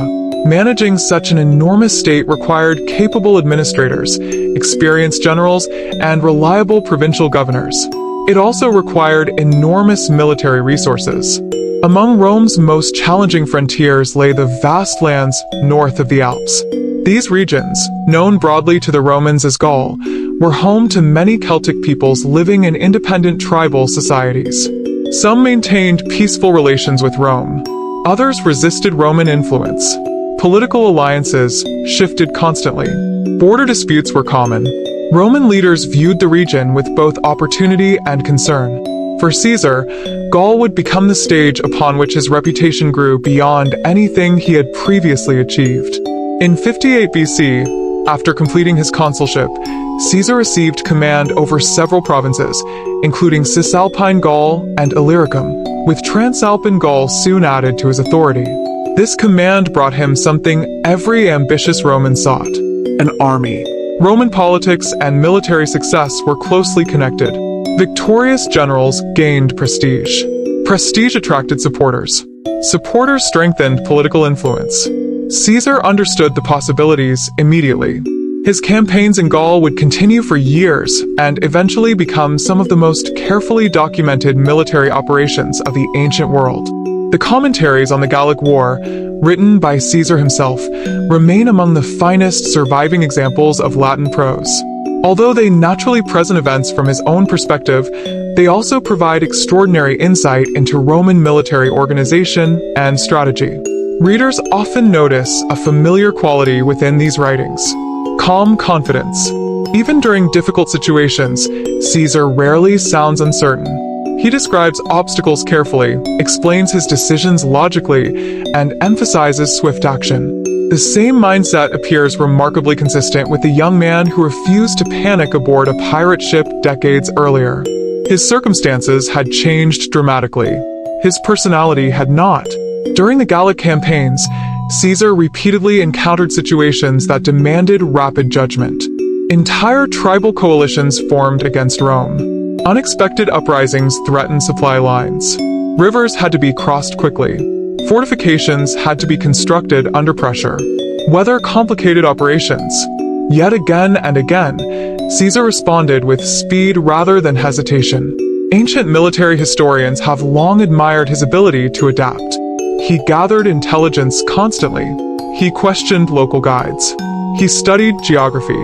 He rewarded initiative among his officers. These habits may remind us of the pirate episode, where even as a captive he carefully observed the routines and behavior of the men holding him. Whether studying enemies or allies, Caesar valued information. Knowledge reduced uncertainty. Uncertainty invited defeat. Another lesson from the pirate incident also seems relevant. Caesar disliked allowing opponents time to recover. When the pirates released him, he pursued them almost immediately. Years later in Gaul, he often marched before opposing tribes believed Roman forces could possibly arrive. Speed created surprise.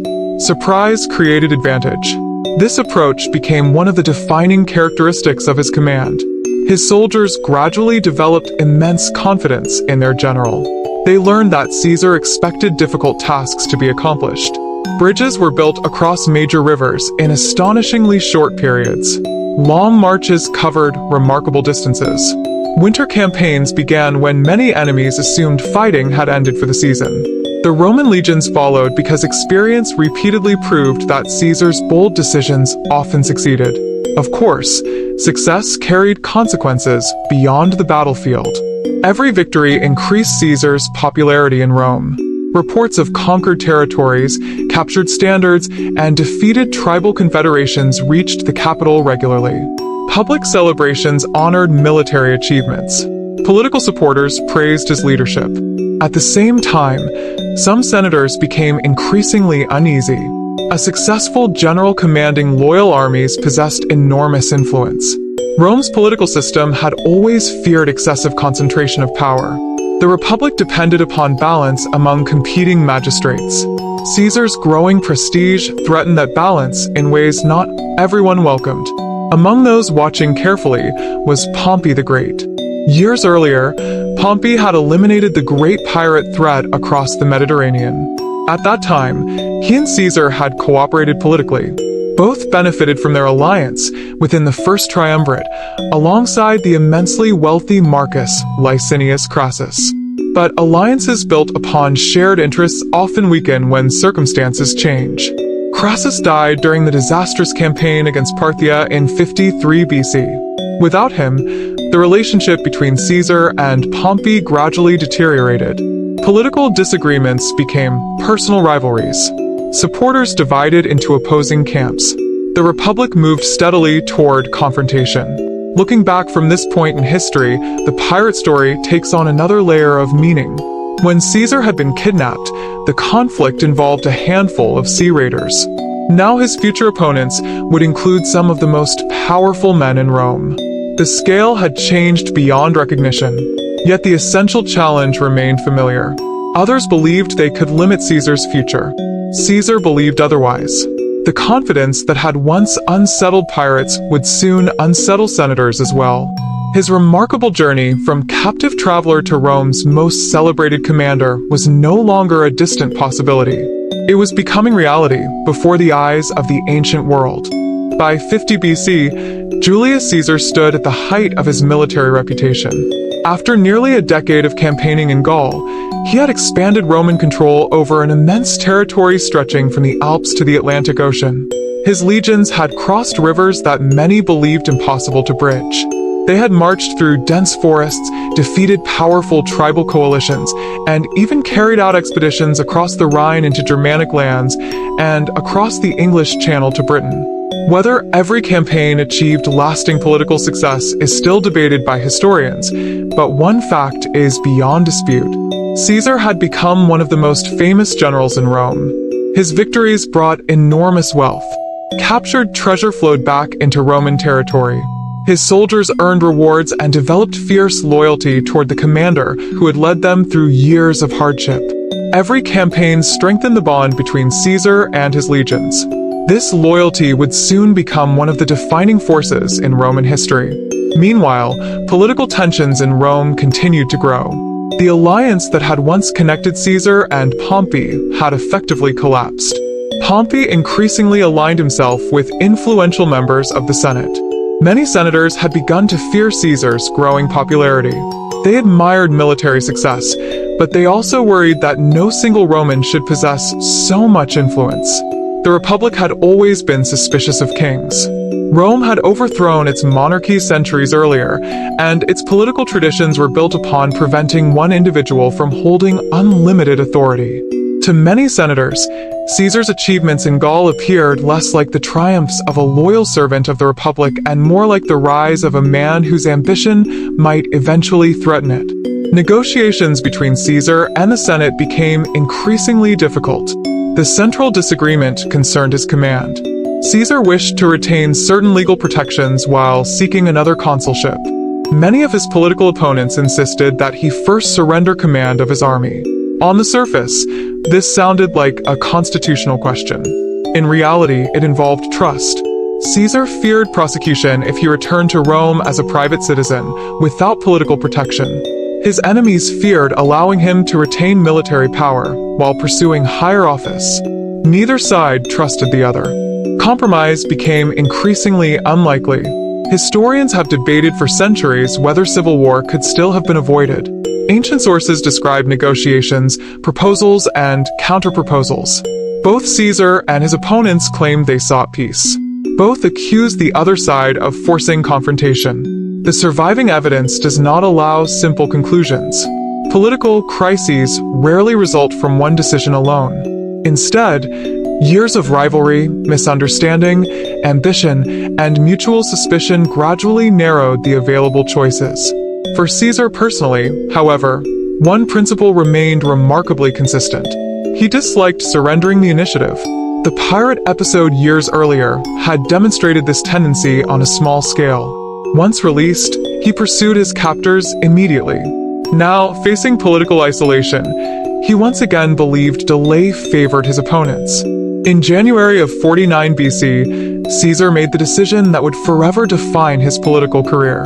He crossed the Rubicon River with a portion of his army.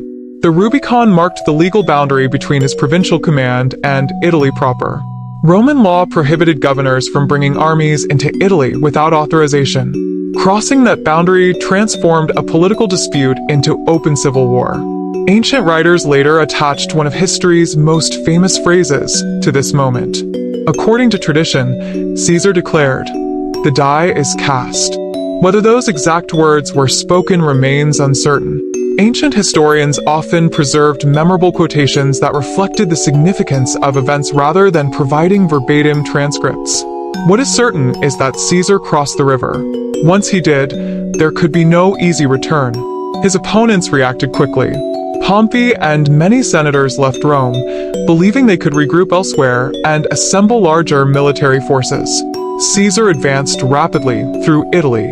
Remarkably, many towns opened their gates without resistance. Some local leaders chose negotiation over conflict. Others simply recognized the popularity Caesar enjoyed among many ordinary citizens and soldiers. His swift movements created uncertainty among opponents who had expected more time to organize. Again, speed became one of his greatest advantages. The confidence first seen aboard the pirate ship now appeared before entire armies. Caesar consistently projected certainty even during moments of enormous risk. Civil war is among the most tragic forms of conflict because both sides belong to the same nation. Roman fought Roman. Former allies faced one another across battlefields. Families found themselves divided by political loyalties. The Republic entered one of the darkest periods in its history. Pompey withdrew eastward across the Adriatic Sea, intending to gather overwhelming military strength in Greece. Many experienced senators accompanied him. They believed Caesar could eventually be defeated through superior numbers and resources. Caesar disagreed. Rather than allowing his opponents unlimited time to prepare, he continued acting aggressively. His campaigns during the Civil War displayed many of the same qualities historians had already observed in Gaul. Rapid marches, careful logistics, a close attention to intelligence, bold decision-making under pressure. Years earlier, the pirates had mistaken his confidence for arrogance. Now political rivals often made a similar mistake. Some believed Caesar accepted reckless risks, yet his actions usually rested upon careful calculations. He understood both his own strengths and the weaknesses of his opponents. That combination made him extraordinarily difficult to predict. Looking back, it becomes easier to understand why ancient biographers preserved the pirate episode so carefully. It was never merely an exciting adventure. It served as an early portrait of Caesar's character. The young noble who calmly warned his captors that he would return had become the mature commander who refused to retreat from political confrontation. Different circumstances, different enemies, the same determination. History often tempts us to separate people's early lives from their later achievements. Caesar's story suggests the opposite. The qualities visible in youth often remain visible decades later. The Mediterranean pirates had encountered those qualities first. The Roman Republic was now encountering them on a far larger stage. And before long, the fate of Rome itself would depend upon the outcome. When Julius Caesar crossed the Rubicon in 49 BC, the Roman Republic entered a conflict unlike any it had experienced before. This was not a war against a foreign king. It was not a campaign to conquer distant lands. It was a struggle between Romans, led by men who had once served the same republic and, at times, even worked together. The political disagreements that had been growing for years could no longer be settled through speeches or votes. From this point forward, armies would decide the future of Rome. Caesar understood that speed remained his greatest advantage. Pompey possessed considerable resources. Many senators supported him. Large provinces remained loyal to his cause. If given enough time, Pompey could assemble an overwhelming military force. For that reason, Caesar continued moving quickly, just as he had done throughout his campaigns in Gaul. He secured Italy with remarkable speed. Many towns surrendered without resistance. Some local leaders believed resisting would only bring unnecessary destruction. Others admired Caesar's record as a military commander. Still others simply waited to see which side would ultimately prevail. Unlike later civil wars in Roman history, Caesar initially emphasized moderation whenever possible. He repeatedly presented himself as someone fighting not against Rome itself, but against political opponents whom he believed had acted unjustly. Ancient sources describe his willingness to accept surrender from many enemy soldiers and commanders. This policy often surprised his contemporaries. Victorious generals in the ancient world frequently used harsh punishment to discourage resistance. Caesar often chose a different approach. He understood that today's enemy might become tomorrow's ally. This policy of clementia, or mercy, became one of the defining features of his public image. Historians continue debating how much of this mercy reflected genuine personal conviction and how much represented careful political strategy. The two are not necessarily incompatible. Showing mercy could reduce future resistance while also strengthening Caesar's reputation as a generous victor. The same complexity appears in the pirate episode years earlier. Before crucifying the pirates, ancient accounts report that Caesar ordered their throats cut, shortening their suffering. Whether viewed as compassion, practicality, or both, the incident reflected a pattern that later appeared repeatedly throughout his career. Firmness and calculated restraint often existed side by side. Meanwhile, Pompey withdrew eastward, believing time favored his position. The eastern provinces contained enormous financial resources. Experienced legions could be assembled. Powerful allies remained available. Many respected senators joined him, convinced that Caesar's early successes would prove temporary. For several months, events unfolded across multiple regions of the Roman world. Caesar first secured Hispania, where Pompey's legates commanded significant forces. Rather than immediately pursuing Pompey across the Adriatic Sea, Caesar recognized that leaving hostile armies in his rear would create unnecessary danger. His campaign in Hispania demonstrated once again his preference for solving problems systematically, one challenge at a time. Secure the position. Move forward. Only afterward did he turn his attention toward Greece, where Pompey waited with a formidable army. Crossing the Adriatic was itself a major undertaking. Naval superiority largely belonged to Pompey's supporters. Whether complicated transport, moving thousands of soldiers, horses, equipment, and supplies across open water required extraordinary organization. Yet Caesar accepted the risk. Delaying longer would only strengthen his opponent. The resulting campaign eventually brought both armies to the plains near Pharsalus in central Greece during the summer of 48 BC. The Battle of Pharsalus became one of history's decisive military engagements. Pompey commanded a larger army. Ancient sources differ regarding exact numbers, but they consistently agree that Caesar faced numerical disadvantage. Many experienced observers expected Pompey to win. His cavalry outnumbered Caesar's. His supplies appeared stronger. His political support among the Roman elite remained substantial. Once again, Caesar confronted circumstances that might have discouraged a less confident commander. Once again, he refused to believe defeat was inevitable. Before the battle, he carefully arranged his troops. Recognizing the threat posed by Pompey's cavalry, Caesar secretly positioned an additional line of infantry behind his own horsemen. This reserve force received specific instructions. Rather than throwing javelins in the usual manner, they were to aim directly at the faces of charging cavalrymen if the opportunity arose. The tactic proved remarkably effective. When Pompey's cavalry attacked, Caesar's concealed infantry moved forward unexpectedly. The assault disrupted the cavalry's advance, throwing it into confusion. Without effective cavalry support, Pompey's battle plan unraveled. Caesar seized the initiative. His legions advanced with discipline developed through years of campaigning together. Despite facing larger numbers, they gradually gained the upper hand. By the end of the day, Pompey's army had collapsed. The defeat transformed the political landscape of the Roman world. Pompey fled the battlefield, hoping to rebuild support elsewhere. Caesar had achieved one of the greatest victories of his career. For historians studying his life, Pharsalus reinforces many of the same characteristics visible decades earlier during the pirate episode. Preparation, observation, rapid adaptation, confidence under pressure. Most importantly, the refusal to accept that unfavorable circumstances necessarily determine the outcome. The pirates had assumed they controlled Caesar because he was their prisoner. Pompey believed numerical superiority would secure victory.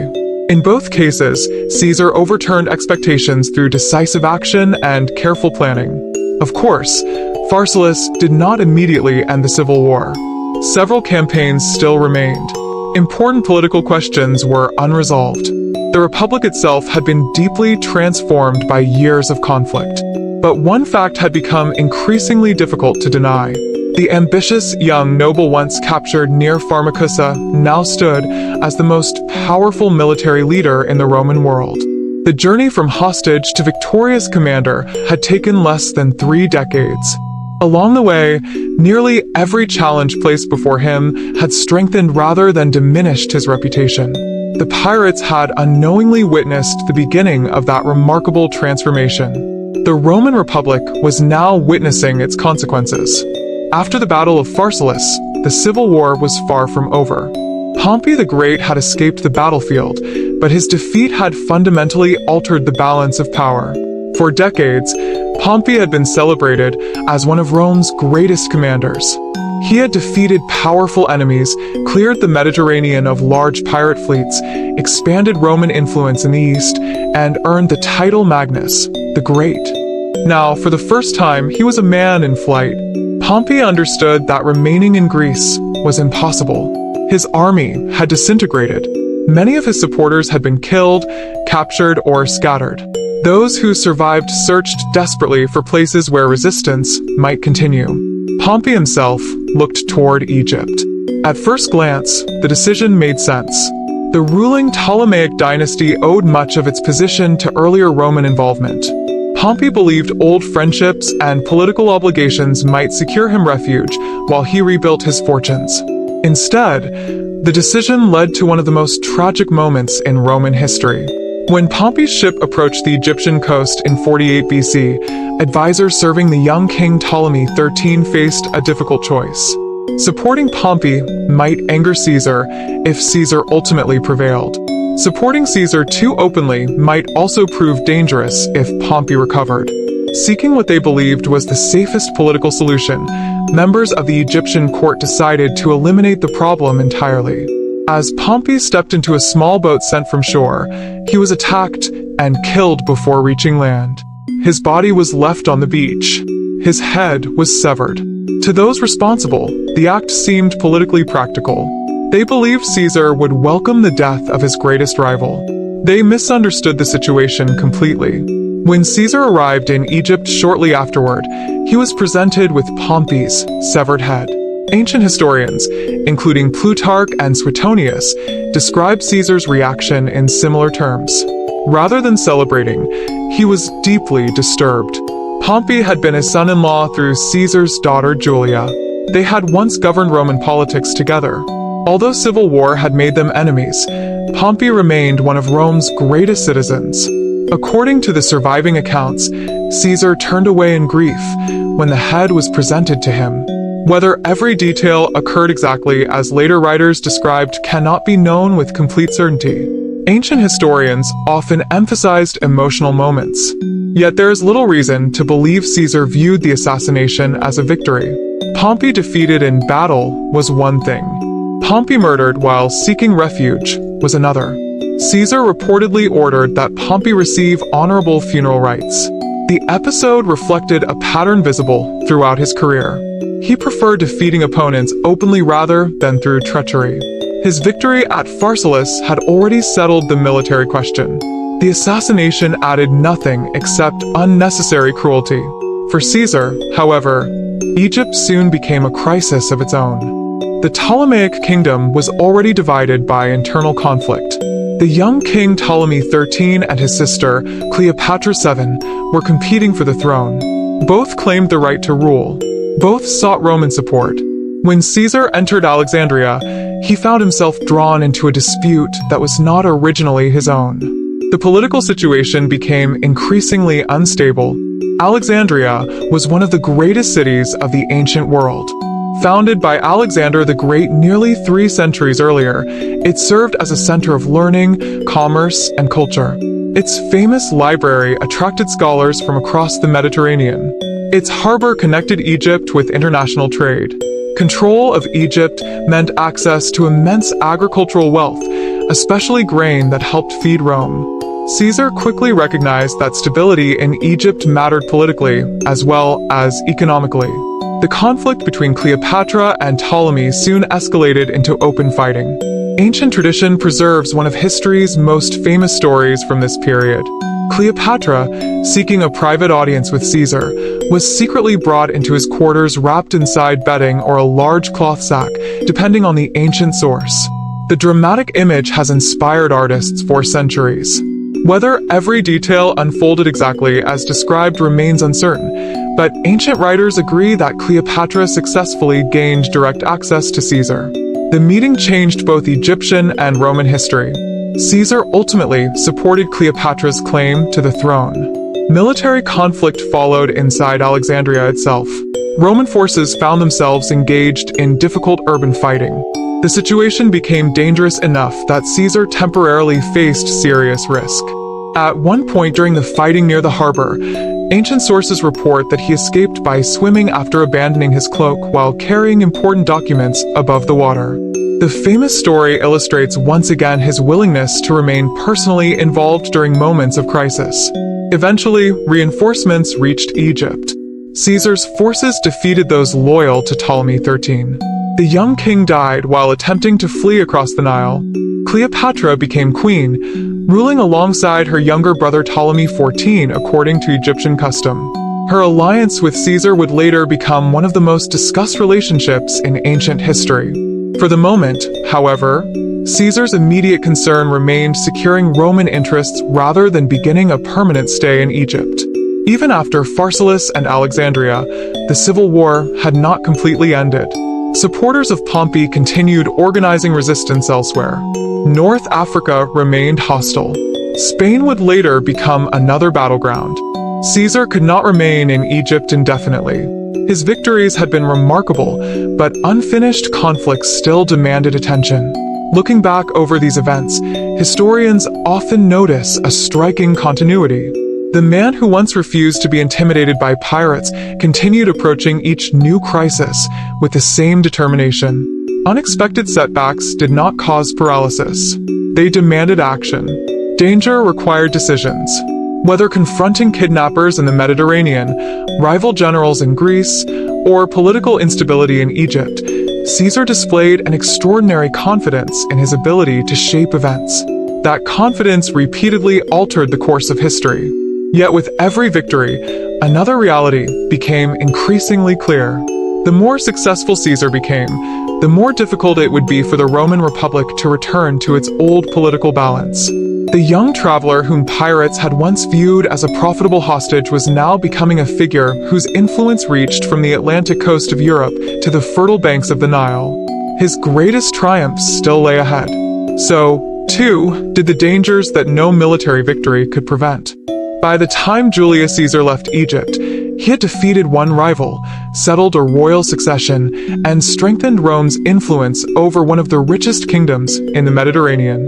Yet, he could not afford to enjoy the success for long. The Roman Civil War was still unfolding. Although Pompey was dead, many of his supporters refused to surrender. Some believed Caesar's victories had been the result of fortune rather than superior leadership. Others remained loyal to Pompey's memory and hoped that new commanders could continue the struggle. For Caesar, the conflict had become a series of campaigns spread across different parts of the Roman world. Each victory solved one problem while revealing another. From Egypt, Caesar turned his attention toward Asia Minor. There, a new threat had emerged. Pharnaces II, the king of the Bosporan kingdom and the son of the famous Mithridates VI of Pontus, had taken advantage of Rome's civil war.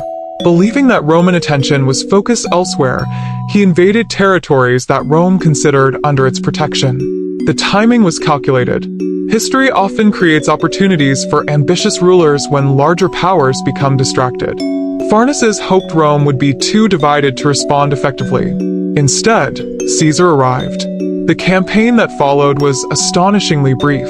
In 47 BC, the opposing forces met near the city of Zela in Pontus. Ancient sources agree that Caesar moved with remarkable speed, giving Pharnaces little time to prepare. The battle itself was short and decisive. Roman discipline, combined with Caesar's rapid movements, overwhelmed the enemy. The victory became famous not only because it was so swift, but because of the message Caesar reportedly sent back to Rome. According to Suetonius and Plutarch, his report contained just 3 Latin words: Veni, Vidi, Vici. I came, I saw, I conquered. Whether this was the exact wording of the original dispatch cannot be proven beyond doubt, but the phrase became one of the most famous summaries of military success in history. Its simplicity reflected Caesar's writing style. Clear, direct, confident. There was no lengthy celebration, no dramatic explanation. 3 short words told Rome everything it needed to know. The campaign against Pharnaces demonstrated once again the qualities first seen decades earlier during the pirate episode: speed, decisiveness, and unwillingness to allow opponents time to strengthen their position. When opportunities appeared, Caesar acted before they disappeared. Yet despite another brilliant victory, peace remained elusive. Important Pompeian forces still controlled parts of North Africa. Several experienced commanders, including Metellus Scipio and Cato the Younger, continued organizing resistance. Among Caesar's opponents, Cato held particular importance. Unlike many political figures motivated primarily by personal ambition, Cato had earned a reputation for integrity, discipline, and strict devotion to republican principles. Even those who disagreed with him often respected his honesty. He believed deeply that Rome's traditional constitutional system must be preserved. To Cato, Caesar represented a dangerous concentration of personal power. To Caesar's supporters, Cato often appeared stubborn and unwilling to compromise.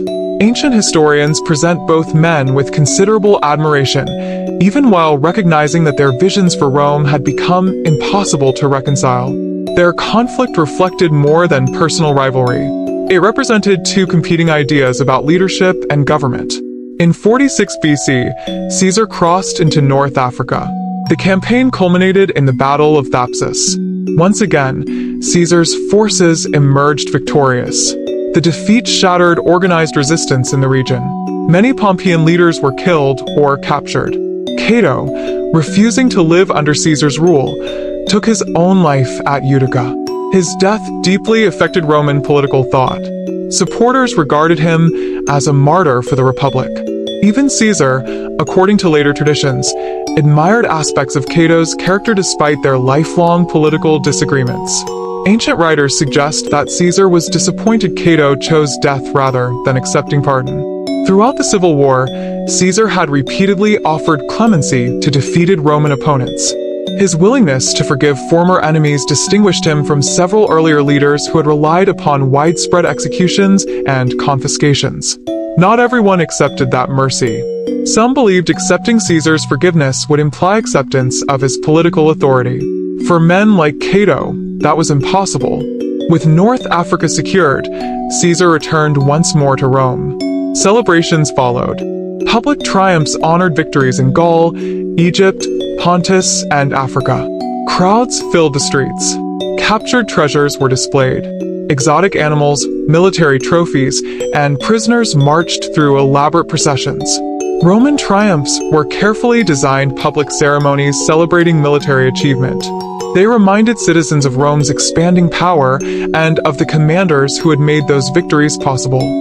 Caesar's triumphs were among the most magnificent ever witnessed.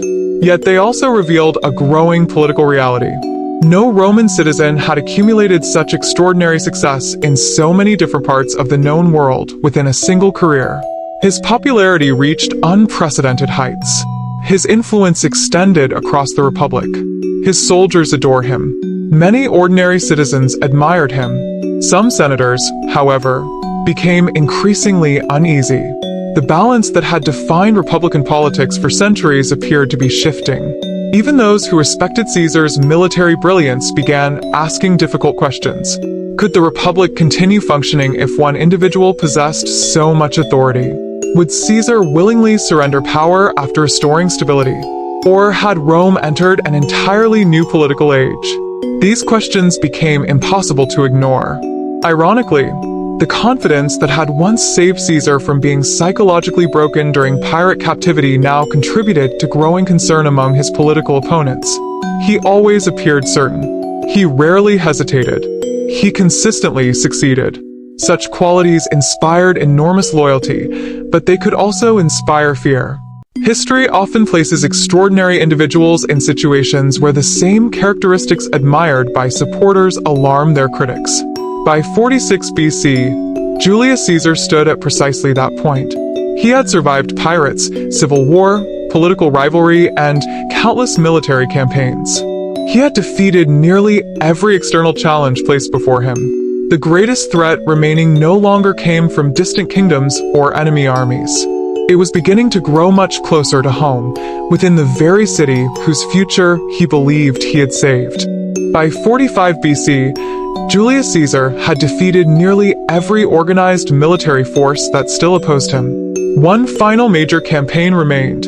Although the fighting in North Africa had broken much of the remaining resistance, several prominent supporters of Pompey had escaped to Hispania, the vast Roman territories that make up much of modern-day Spain and Portugal. There, they gathered fresh legions. Among their leaders were Pompey's sons, Gnaeus Pompeius and Sextus Pompeius. For many Romans who still opposed Caesar, these men represented the last hope of restoring the old political order. Caesar understood the danger immediately. As long as a large hostile army remained in the field, the civil war could begin again at any moment. Despite years of campaigning, despite countless victories, and despite his growing age, he once again prepared to lead his soldiers personally. The journey to Hispania was demanding. Winter conditions complicated movement. Roads became difficult. Supplies had to be organized across long distances. Yet Caesar continued to move with the same determination that had characterized his entire career. His soldiers had marched beside him through forests in Gaul, deserts in North Africa, mountain passes in Spain, and cities in Greece. Many had served under him for nearly a decade. Experience had created extraordinary trust. They believed their commander could lead them through almost any situation. Their confidence had been earned over years of shared hardship. The decisive confrontation came near the town of Munda in southern Hispania during the spring of 45 BC. Unlike several earlier victories, this battle proved exceptionally difficult. Ancient sources suggest Caesar himself later admitted that at Munda he had fought not merely for victory, but for survival. His opponents occupied strong defensive positions on higher ground. Their troops fought with determination, knowing defeat would almost certainly end their cause. The battle remained uncertain for much of the day. Roman legions advanced repeatedly under heavy resistance. Neither side gave ground easily. At one point, according to several ancient accounts, Caesar personally moved toward the front lines to encourage his soldiers. Throughout his military career, he frequently appeared where fighting was most intense. This willingness to share danger strengthened the loyalty of his men. Commanders who remained safely behind the lines rarely inspired the same devotion. Caesar understood that soldiers watched everything their general did. Courage displayed by a leader often spread throughout an army. Eventually, Caesar's forces gained the advantage. The Pompeian line began to weaken. Once discipline faltered, the battle shifted rapidly. The opposing army collapsed. Many soldiers fled. Others surrendered. The long civil war that had consumed the Roman Republic was effectively over. Gnaeus Pompeius was later captured and killed. Sextus Pompeius escaped and would continue resistance at sea for several more years after Caesar's death, but the immediate military threat had largely disappeared. For the first time in many years, Caesar stood without any major rival commanding comparable armies. His victories had transformed him into the dominant political figure of the Roman world. Returning to Rome, Caesar received honors unlike those granted to earlier Roman leaders. Statues were erected. Public celebrations continued. His portrait appeared on coins during his lifetime, an extraordinary distinction in Roman political culture. He was granted numerous official titles and privileges. Finally, in early 44 BC, the Senate appointed him Dictator Perpetuo, dictator in perpetuity, often translated as dictator for life.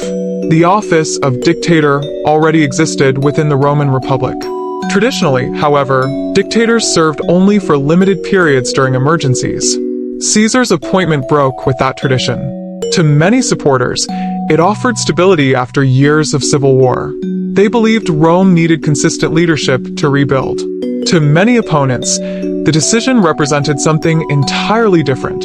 They feared the Republic itself was disappearing. For centuries, Romans had celebrated the expulsion of their ancient kings.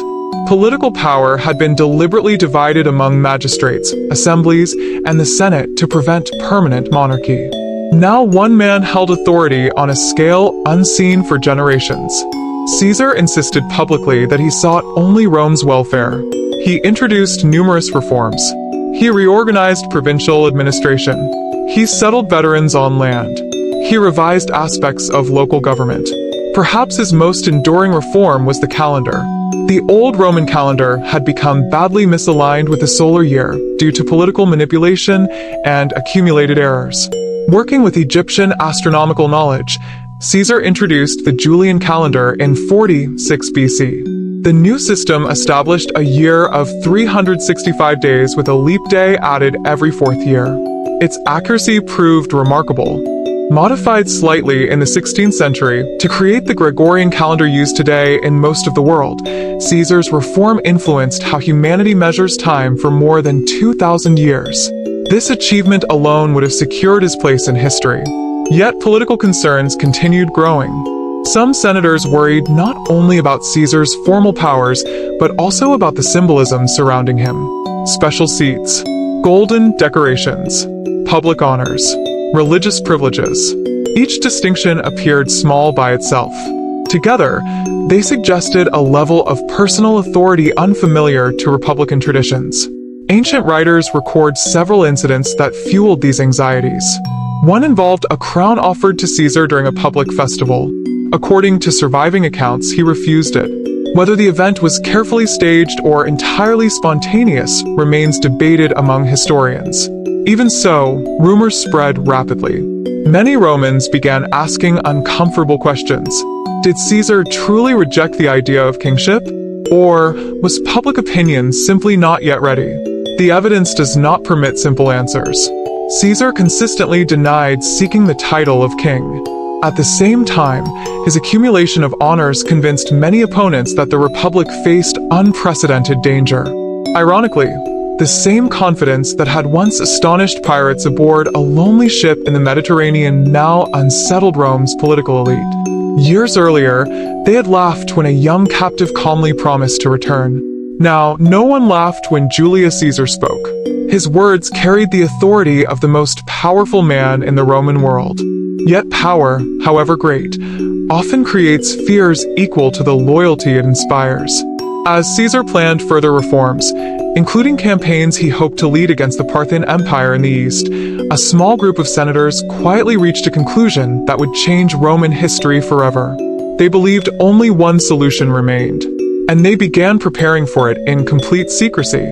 As winter gave way to spring in 44 BC, Rome appeared, on the surface, to have entered a period of peace. The long years of civil war had finally come to an end. Markets were busy again. Merchants unloaded cargo from every corner of the Mediterranean. Veteran soldiers returned to their families or settled on newly granted land. Public ceremonies filled the city. Foreign ambassadors arrived from distant kingdoms, hoping to strengthen relations with the man who now stood at the center of Roman politics. To many ordinary Romans, stability had returned. To a number of influential senators, however, peace brought a different concern. Without an active civil war, Caesar's extraordinary powers no longer seemed temporary. They appeared permanent. That realization troubled men who believed the Republic depended upon shared authority rather than rule by a single individual. Among them were senators whose names would become forever linked with one of history's most famous political assassinations: Marcus Junius Brutus, Gaius Cassius Longinus, Decimus Junius Brutus Albinus. Along with dozens of other conspirators, they began meeting quietly. Some had once fought against Caesar before receiving his pardon. Others had served under him faithfully for years. Several had benefited directly from his generosity. Their motives were not identical. Ancient historians make this clear. Some believed they were defending the Republic. Others feared Caesar's growing influence. Some may have been motivated by personal disappointment or political ambition. Human motives are rarely simple, especially during periods of intense political change. The surviving sources do not allow historians to reduce the conspiracy to a single explanation. What they do reveal is growing anxiety. Rumors spread through Rome. Would Caesar eventually accept the title of king? Would he leave the city to begin a major campaign against the Parthian Empire while retaining unlimited authority? Would the Republic ever return to its traditional constitutional system? These questions circulated constantly. At the same time, Caesar himself appeared focused on the future. He planned legal reforms. He considered new colonies for veterans. He worked on administrative changes throughout the provinces. Perhaps most importantly, he prepared for an ambitious eastern campaign against Parthia. The Parthian Empire had inflicted one of Rome's greatest military disasters years earlier when Marcus Licinius Crassus was defeated and killed at the Battle of Carrhae in 53 BC. Recovering Roman prestige in the east held enormous political and military importance. Caesar intended to lead the expedition personally. Preparations were already underway. According to ancient sources, he expected to depart only days after the Senate meeting scheduled for the middle of March.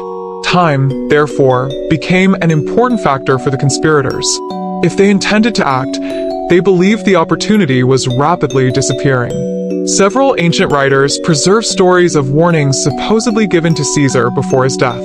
Some describe unusual dreams. Others mention religious omens.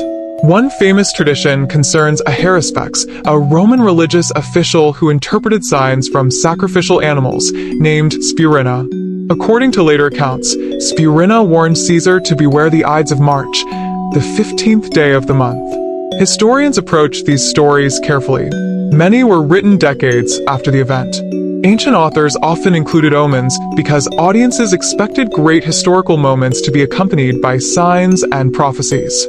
Whether such warnings occurred exactly as described cannot be verified. What can be established with much greater confidence is the political reality. A conspiracy existed. Its members intended to kill Caesar. They chose the Senate meeting because weapons were prohibited to Caesar's bodyguards inside the chamber. The assassins believed they could surround him before anyone intervened. On the morning of March 15th, 44 BC, Caesar reportedly hesitated before leaving his residence. Some ancient accounts suggest his wife, Calpurnia, had experienced troubling dreams and urged him to remain home. Other sources describe friends encouraging him to attend despite those concerns. Again, historians cannot verify every conversation. Different ancient writers preserve different details. What is certain is that Caesar ultimately decided to go. The meeting was held not in the permanent Senate House, which was undergoing reconstruction, but in the Theater of Pompey. The choice carried a remarkable irony. The man who had defeated Pompey in civil war would spend his final moments inside a building associated with his former rival. As Caesar entered, the conspirators quietly moved into position. They had agreed upon a signal. One senator approached with what appeared to be a petition. As Caesar examined it, another conspirator seized his toga. That movement signaled the attack. The first blow was struck. Then another. Within moments, numerous senators surrounded him. Ancient sources differ regarding the exact number of wounds. The physician Antistius, who later examined Caesar's body, reportedly counted 23 stab wounds, although only one was judged fatal.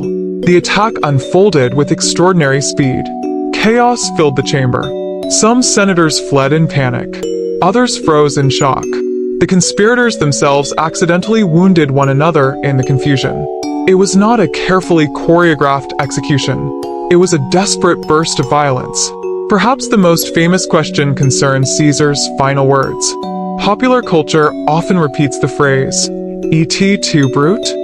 In reality, the surviving evidence is much more uncertain. The earliest ancient sources do not agree. Suetonius records that some believed Caesar said nothing.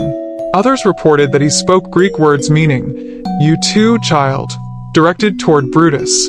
The familiar Latin phrase became famous much later through William Shakespeare's play Julius Caesar. It is powerful literature, but it should not be mistaken for established historical fact. What historians can say with confidence is that Caesar died at the age of 55. The man who had survived pirates, civil wars, countless battles, political crises, and dangerous campaigns across 3 continents was killed not on a battlefield, but during a meeting of the Roman Senate. The conspirators believed they had saved the Republic. Instead, they unleashed another cycle of instability. Within hours, uncertainty spread across Rome. Citizens gathered in frightened crowds. Rumors traveled through the streets. No one knew what would happen next. The death of Julius Caesar did not restore the old republic. It created a political vacuum that ambitious men would soon struggle to fill. Ironically, the pirates who had once kidnapped him had failed to end his remarkable life when they held every advantage. It was fellow Romans, acting in the heart of their own capital, who ultimately accomplished what the pirates never could. News of Julius Caesar's assassination spread through Rome with astonishing speed. The senators who had taken part in the conspiracy believed they had performed a patriotic duty. Many expected citizens to celebrate. They imagined crowds filling the streets, praising the restoration of liberty and thanking the men who had removed what they considered a growing threat to the Republic. That celebration never came. Instead, confusion settled over the city. Shops closed their doors. Families remained inside their homes. Merchants waited to see which political faction would seize control. Veteran soldiers wondered whether another civil war was about to begin. No one could predict what the next few days would bring. The conspirators left the Senate House carrying their blood-stained daggers, calling upon Romans to defend freedom. Yet their confidence quickly faded when they realized the public response was far less enthusiastic than they had expected. Many ordinary citizens had benefited from Caesar's reforms. Veterans had received land. Debts had been addressed through legal measures. Public celebrations had entertained the people. Most importantly, years of civil war had finally ended under his leadership. Whether Romans admired every decision Caesar made was another question, but many preferred stability to renewed political conflict. That became increasingly clear as events unfolded. One of the most important figures in the days immediately following the assassination was Mark Antony. As consul and one of Caesar's closest political allies, Antony had narrowly escaped becoming a victim himself. According to ancient sources, some conspirators had considered killing him alongside Caesar. Others opposed expanding the plot beyond a single target, fearing additional deaths would appear excessive and undermine public support. That decision would soon prove significant. Antony survived. Within hours, he began gathering support. At first, he acted cautiously. Neither the conspirators nor Caesar's supporters possessed complete control over Rome. Violence remained possible. Compromise appeared necessary. Meetings were held. Negotiations took place. The Senate attempted to calm tensions. For a brief moment, it seemed conceivable that another civil war might be avoided. The Senate declared an amnesty for the conspirators while simultaneously confirming many of Caesar's official acts and appointments. It was an uneasy compromise. Neither side fully trusted the other. Both recognized how fragile the situation had become. Everything changed during Caesar's funeral. Ancient historians describe the ceremony as one of the most emotionally charged public events in Roman history. Caesar's body was displayed before the people. His achievements were recounted. His victories remembered. His reforms praised. Then came Mark Antony's funeral speech. The exact words have not survived. William Shakespeare's famous version, beginning with "Friends, Romans, countrymen," is a masterpiece of English literature, but it is not a historical transcript. Ancient writers provide only summaries of Antony's remarks. Even so, they agree on the speech's effect. Antony reminded the crowd of Caesar's accomplishments. He displayed Caesar's blood-stained clothing. Some accounts report that a wax image showing Caesar's wounds was rotated before the mourners so they could see the injuries from every angle. Whether every dramatic detail occurred exactly as later described cannot be established with certainty. What is beyond doubt is the result. Public emotion erupted. The crowd's mood shifted rapidly from grief to anger. People gathered wood from nearby market stalls and benches, creating an improvised funeral pyre in the forum rather than carrying Caesar's body to its originally planned burial site. The flames rose high above the square. Citizens threw flowers, clothing, jewelry, and military decorations into the fire. Veterans who had served under Caesar openly wept. Ordinary Romans joined them. The atmosphere became increasingly volatile. Soon, crowds moved through the city searching for the conspirators. Several senators involved in the assassination fled Rome almost immediately. The political balance had changed once again. The men who believed they had restored the Republic now found themselves defending their own lives. Meanwhile, another important figure was quietly approaching the center of events. His name was Gaius Octavius. History remembers him more commonly as Octavian and, later, Augustus. He was only 18 years old when Caesar died. While studying in Illyricum in preparation for Caesar's planned Parthian campaign, he received news of the assassination. Shortly afterward, an even greater surprise awaited him. Caesar's will had been opened. Among its provisions stood one extraordinary decision. Caesar had adopted Octavius as his son and principal heir. Under Roman law, adoption created a legal family relationship equal to birth. The young man now became Gaius Julius Caesar Octavianus. With the inheritance came not only wealth, but also one of the most famous names in the Roman world. Few people expected the quiet teenager to become a major political figure.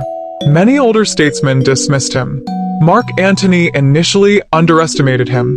The conspirators scarcely considered him important. History would soon prove all of them mistaken. For the moment, however, Rome remained suspended between uncertainty and conflict. The Republic had lost its most powerful leader. His supporters demanded justice.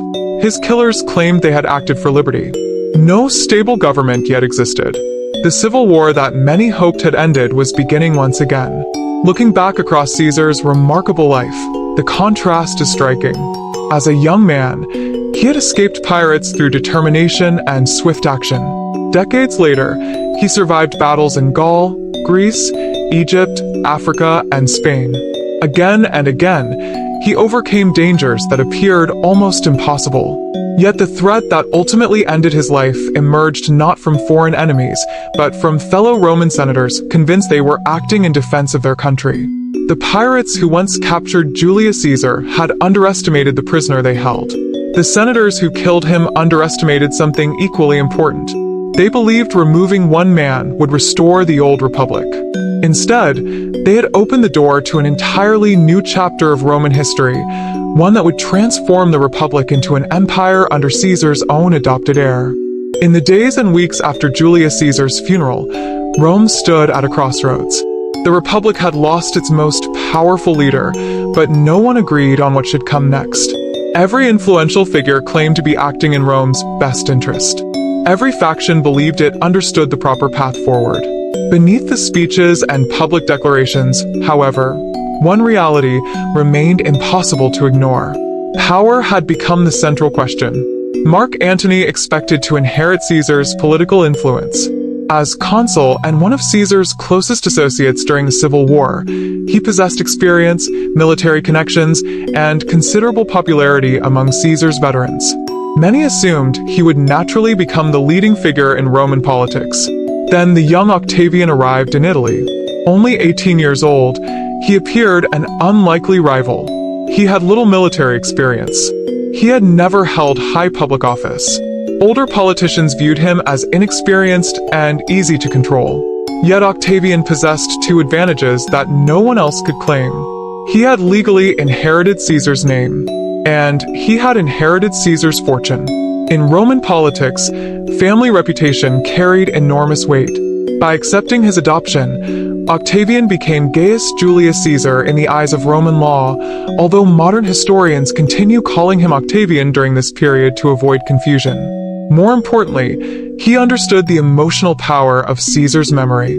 Where others saw only the death of a political leader, Octavian recognized that millions across the Roman world still respected the man who had conquered Gaul and ended years of civil war. Instead of distancing himself from Caesar, he embraced that legacy completely. He paid the financial gifts that Caesar had promised to Roman citizens in his will. He honored Caesar's veterans. He reminded people constantly that he was fulfilling the wishes of his adoptive father. The strategy proved remarkably effective. Many who had initially ignored the young man began taking him far more seriously. Relations between Octavian and Mark Antony quickly became complicated. Both claimed loyalty to Caesar. Both attracted many of the same supporters.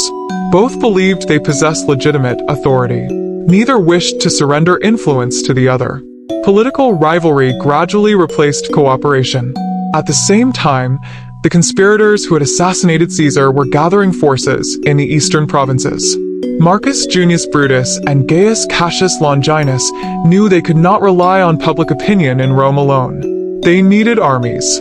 They secured provincial commands, collected taxes, recruited soldiers, and prepared for the possibility of another civil war. The Republic once again moved toward armed conflict. Ironically, the assassination intended to prevent one man's dominance had created several competing claimants to power. Rome had exchanged one political crisis for another. Eventually, practical necessity brought Octavian and Antony together. Along with Marcus Aemilius Lepidus, they formed what historians call the Second Triumvirate in 43 BC. Unlike the earlier informal alliance between Caesar, Pompey, and Crassus, this arrangement received formal legal authority. The triumvirs possessed extraordinary powers to restore order and govern the Republic. In reality, they controlled it. Their first actions were harsh. Seeking money to finance armies and eliminate political enemies, they introduced prescriptions. Lists of condemned individuals were published throughout Rome. Those whose names appeared lost legal protection. Their property could be confiscated. Anyone could kill them for a reward. Among the most famous victims was the great orator Marcus Tullius Cicero. Although Cicero had never supported Caesar's dictatorship, he also distrusted Antony's ambitions. His speeches criticizing Antony made him a target. When the proscriptions began, he attempted to flee. He was captured and killed. His head and hands were displayed publicly in the Roman Forum. Ancient writers regarded the execution as one of the darkest moments in Roman political history. It demonstrated how quickly the Republic's traditions had deteriorated after Caesar's assassination. The pirates who had once kidnapped Caesar had demanded silver. Rome's political leaders were now demanding the lives of fellow citizens. In 42 BC, the armies of the Second Triumvirate finally met the forces of Brutus and Cassius near Philippi in Macedonia. The battle occurred in two major engagements separated by several weeks. The fighting proved fierce. Roman fought Roman once again. Experienced veterans faced one another across the battlefield, many having served under the same commanders only a few years earlier. The first battle ended inconclusively in some sectors, but Cassius, mistakenly believing the cause had been lost, took his own life. The second battle brought final defeat for Brutus. Realizing escape had become impossible, Brutus also chose suicide rather than capture. With their deaths, organized resistance by Caesar's principal assassins effectively ended. Ancient historians often reflected on the tragic nature of these events. Brutus had sincerely believed he was preserving the Republic. Antony believed he was defending Caesar's legacy. Octavian believed he was protecting his adoptive father's memory while securing Rome's future. Each man claimed patriotic motives. Yet together, their decisions prolonged the very cycle of civil conflict that Caesar's assassination had supposedly been intended to end. Looking back, the contrast with Caesar's youthful encounter among the pirates becomes almost symbolic.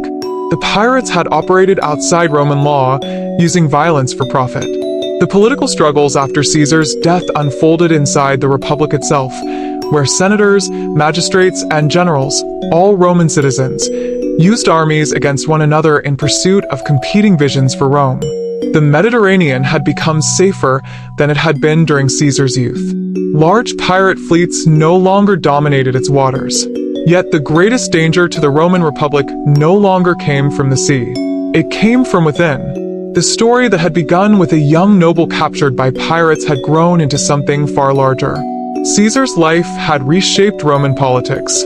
His death reshaped them even more profoundly. And the final transformation of the Republic was now approaching, led not by Caesar himself, but by the quiet young heir whom so many had once underestimated. After the victory at Philippi, the men who had assassinated Julius Caesar were gone. Brutus was dead.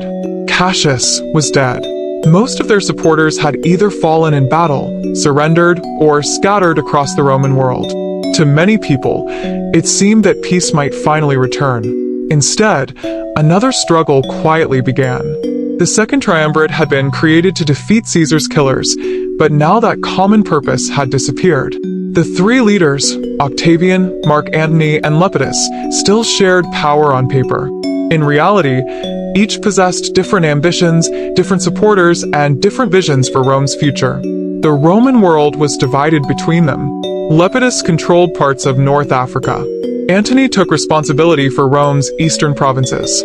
Octavian remained largely responsible for Italy and the western territories.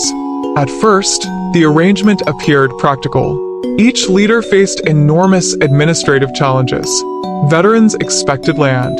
Provincial governments required supervision. Taxes had to be collected. Roads repaired. Cities rebuilt after years of conflict. Yet beneath these responsibilities lay constant political tension. The alliance rested upon necessity rather than trust. History had already shown how fragile such partnerships could become. Years earlier, the first triumvirate between Caesar, Pompey, and Crassus had eventually collapsed into civil war. Now another three-man alliance faced similar pressures. Lepidus gradually lost influence. Although officially one of the triumvirs, he commanded fewer loyal soldiers than either Octavian or Antony. Political disagreements eventually led to his removal from effective power. Octavian allowed him to retain the prestigious religious office of Pontifex Maximus, but his military and political authority largely disappeared. From that point forward, the Roman world increasingly revolved around two men, Octavian in the west, Antony in the east. Meanwhile, Mark Antony became deeply involved in Egyptian affairs. There he renewed the political alliance that Julius Caesar had once established with Queen Cleopatra VII. After Caesar's assassination, Cleopatra had returned to Egypt, continuing her reign. When Antony summoned her to meet him in 41 BC, their partnership gradually developed into both a political and personal relationship. Ancient writers devoted enormous attention to this relationship. Some accounts describe lavish banquets. Others emphasize luxury, wealth, and extravagant displays of royal power. Roman political opponents, especially those supporting Octavian, portrayed Antony as a leader who had abandoned traditional Roman values. Modern historians approach these descriptions carefully. Many surviving sources were written after Octavian's victory and therefore reflect his political narrative. Even so, there is little doubt that Antony and Cleopatra formed a close alliance with significant consequences for both Egypt and Rome. Together, they had children. Antony granted territories to Cleopatra and their family through a series of public ceremonies known as the Donations of Alexandria. These actions alarmed many Romans. Some believed Antony intended to shift political influence away from Rome toward Alexandria. Whether that fear reflected reality or effective political propaganda remains debated. What mattered most was public perception. Octavian understood the power of perception better than almost anyone. He rarely attacked Antony directly as a Roman citizen. Instead, he framed the conflict as a defense of Rome against foreign influence. According to Octavian's argument, Antony had fallen under Cleopatra's control. He suggested that Egypt, rather than Antony himself, threatened Roman independence. This distinction proved politically valuable. Romans disliked civil wars between fellow citizens. A war against a foreign queen seemed far easier to justify. As tensions increased, Octavian carefully gathered support within the Senate. He presented himself as the defender of Roman traditions. He emphasized his legal connection to Julius Caesar through adoption. He reminded citizens that he had avenged Caesar's murder. Every public speech strengthened the image he wished Romans to remember. Antony, meanwhile, remained occupied in the eastern Mediterranean. His military campaigns against Parthia achieved mixed results. Unlike Caesar's planned eastern expedition, Antony's campaign encountered serious logistical difficulties. Although he later secured some successes, the overall outcome disappointed many supporters. Military reputation mattered enormously in Roman politics. Every setback weakened Antony's standing while strengthening Octavian's position. The rivalry gradually became unavoidable. By the early 30s BC, both leaders recognized that another confrontation was approaching. The Republic had endured decades of conflict since Julius Caesar first crossed the Rubicon. One civil war had ended only to begin another. Entire generations had grown accustomed to political uncertainty. Many ordinary Romans longed for lasting stability above all else. Looking back across these years, historians often notice one remarkable continuity. The story that began with pirates capturing a young Roman noble had unfolded into a struggle over the future of the Mediterranean itself. When Caesar had been kidnapped decades earlier, piracy represented one of Rome's greatest security challenges. By the time of Octavian and Antony, Rome controlled the sea more completely than ever before. The pirates had disappeared as a major political force. Yet the ambitions of Roman leaders now posed a far greater threat than any pirate fleet ever had. History sometimes replaces one danger with another. The Mediterranean had become safer. The Republic had become less secure. Soon, the final contest between Octavian and Antony would determine not only who governed Rome, but whether the Republic that Julius Caesar had inherited would survive in any recognizable form. The outcome would reshape the ancient world for centuries to come. By 32 BC, the uneasy relationship between Octavian and Mark Antony had finally broken apart. Years of political rivalry, competing ambitions, military preparations, and public accusations had pushed both men toward a final confrontation. Across the Roman world, people sensed that another major conflict was approaching. Merchants worried about trade routes. Provincial governors waited nervously for instructions. Veteran soldiers prepared for new campaigns. Everyone understood that Rome could not be ruled indefinitely by two competing centers of power. Eventually, one side would prevail. The question was which one. Octavian's greatest advantage was not simply military strength. It was his ability to shape public opinion. He presented himself as the protector of Roman traditions, the adopted son of Julius Caesar, and the leader best positioned to restore lasting stability. His political message remained remarkably consistent. Romans had suffered enough civil wars.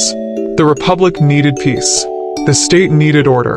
Whether Octavian genuinely intended to restore the old republican system remained unclear, but many citizens found his promises attractive after decades of turmoil. Meanwhile, Antony remained in the east alongside Cleopatra. The alliance between them had become inseparable from Roman politics. Octavian exploited this fact relentlessly. He portrayed Antony as a man who had abandoned Roman interests in favor of Egyptian influence. One of the most dramatic political moments came when Octavian publicly revealed what he claimed was Antony's will. According to the document, Antony wished to grant significant honors to Cleopatra and their children. Ancient sources report that Romans reacted with outrage. Some historians debate the legality of how Octavian obtained the document, but its political impact proved enormous. Whether every accusation was entirely fair mattered less than how effectively it influenced public perception. The Senate gradually shifted toward Octavian's position. Interestingly, war was declared not directly against Antony, but against Cleopatra. This distinction mattered politically. Another civil war between Romans would be unpopular. A war against a foreign queen could be presented as a defense of Rome itself. The strategy worked.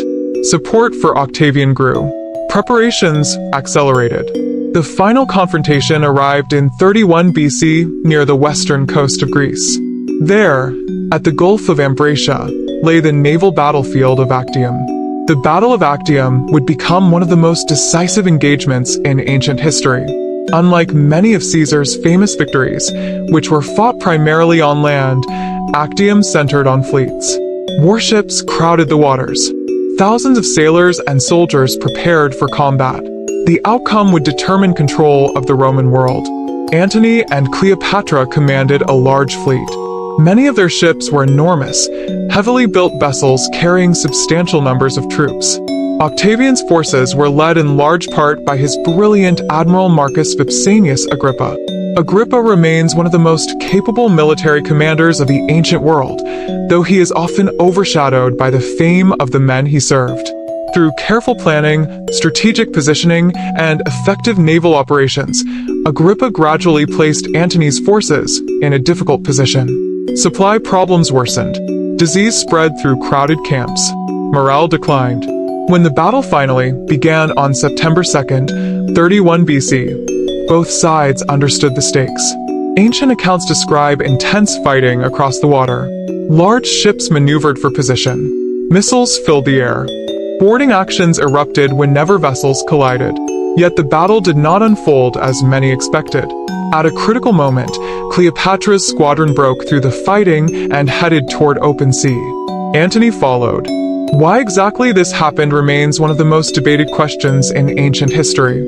Some scholars believe it was a prearranged attempt to escape and continue the war elsewhere. Others suggest changing battlefield conditions forced the decision. The surviving evidence does not allow complete certainty. What is clear is the result. Much of Antony's remaining fleet surrendered or was destroyed. Octavian achieved a decisive victory. The consequences were enormous. Without control of the sea, Antony's position became increasingly hopeless. Supporters abandoned him. Cities changed allegiance.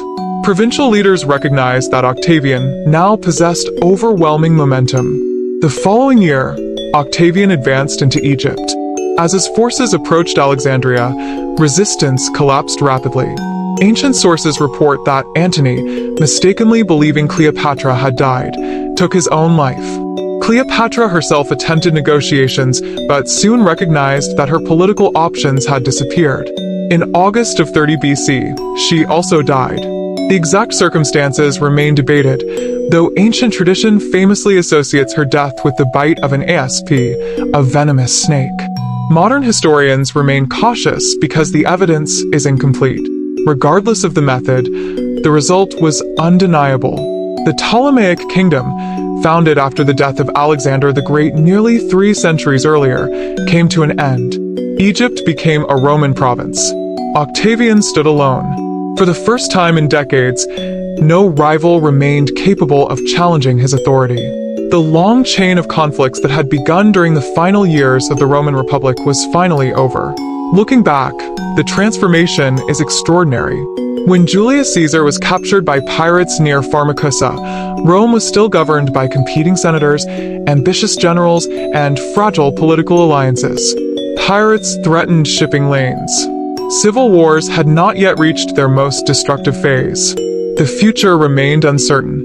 Now, more than 40 years later, the Mediterranean looked entirely different. The pirates were gone. The rival generals were dead. The old political balance had vanished.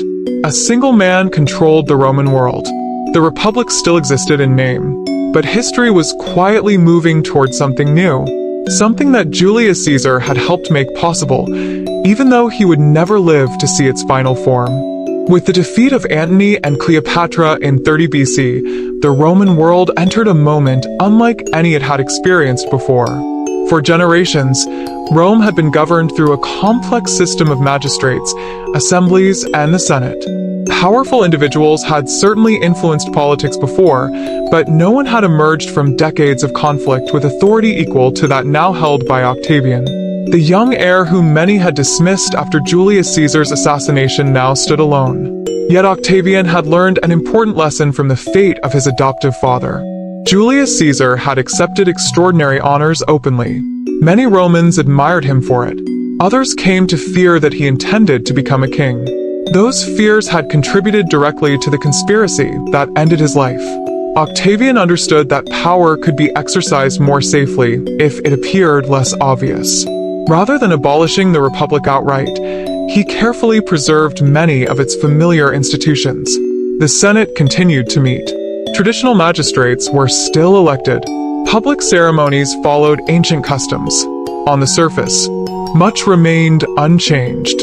Beneath that familiar appearance, however, political authority had shifted profoundly.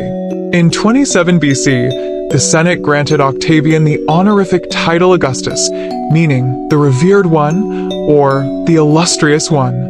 Modern historians generally regard this moment as the beginning of the Roman Empire.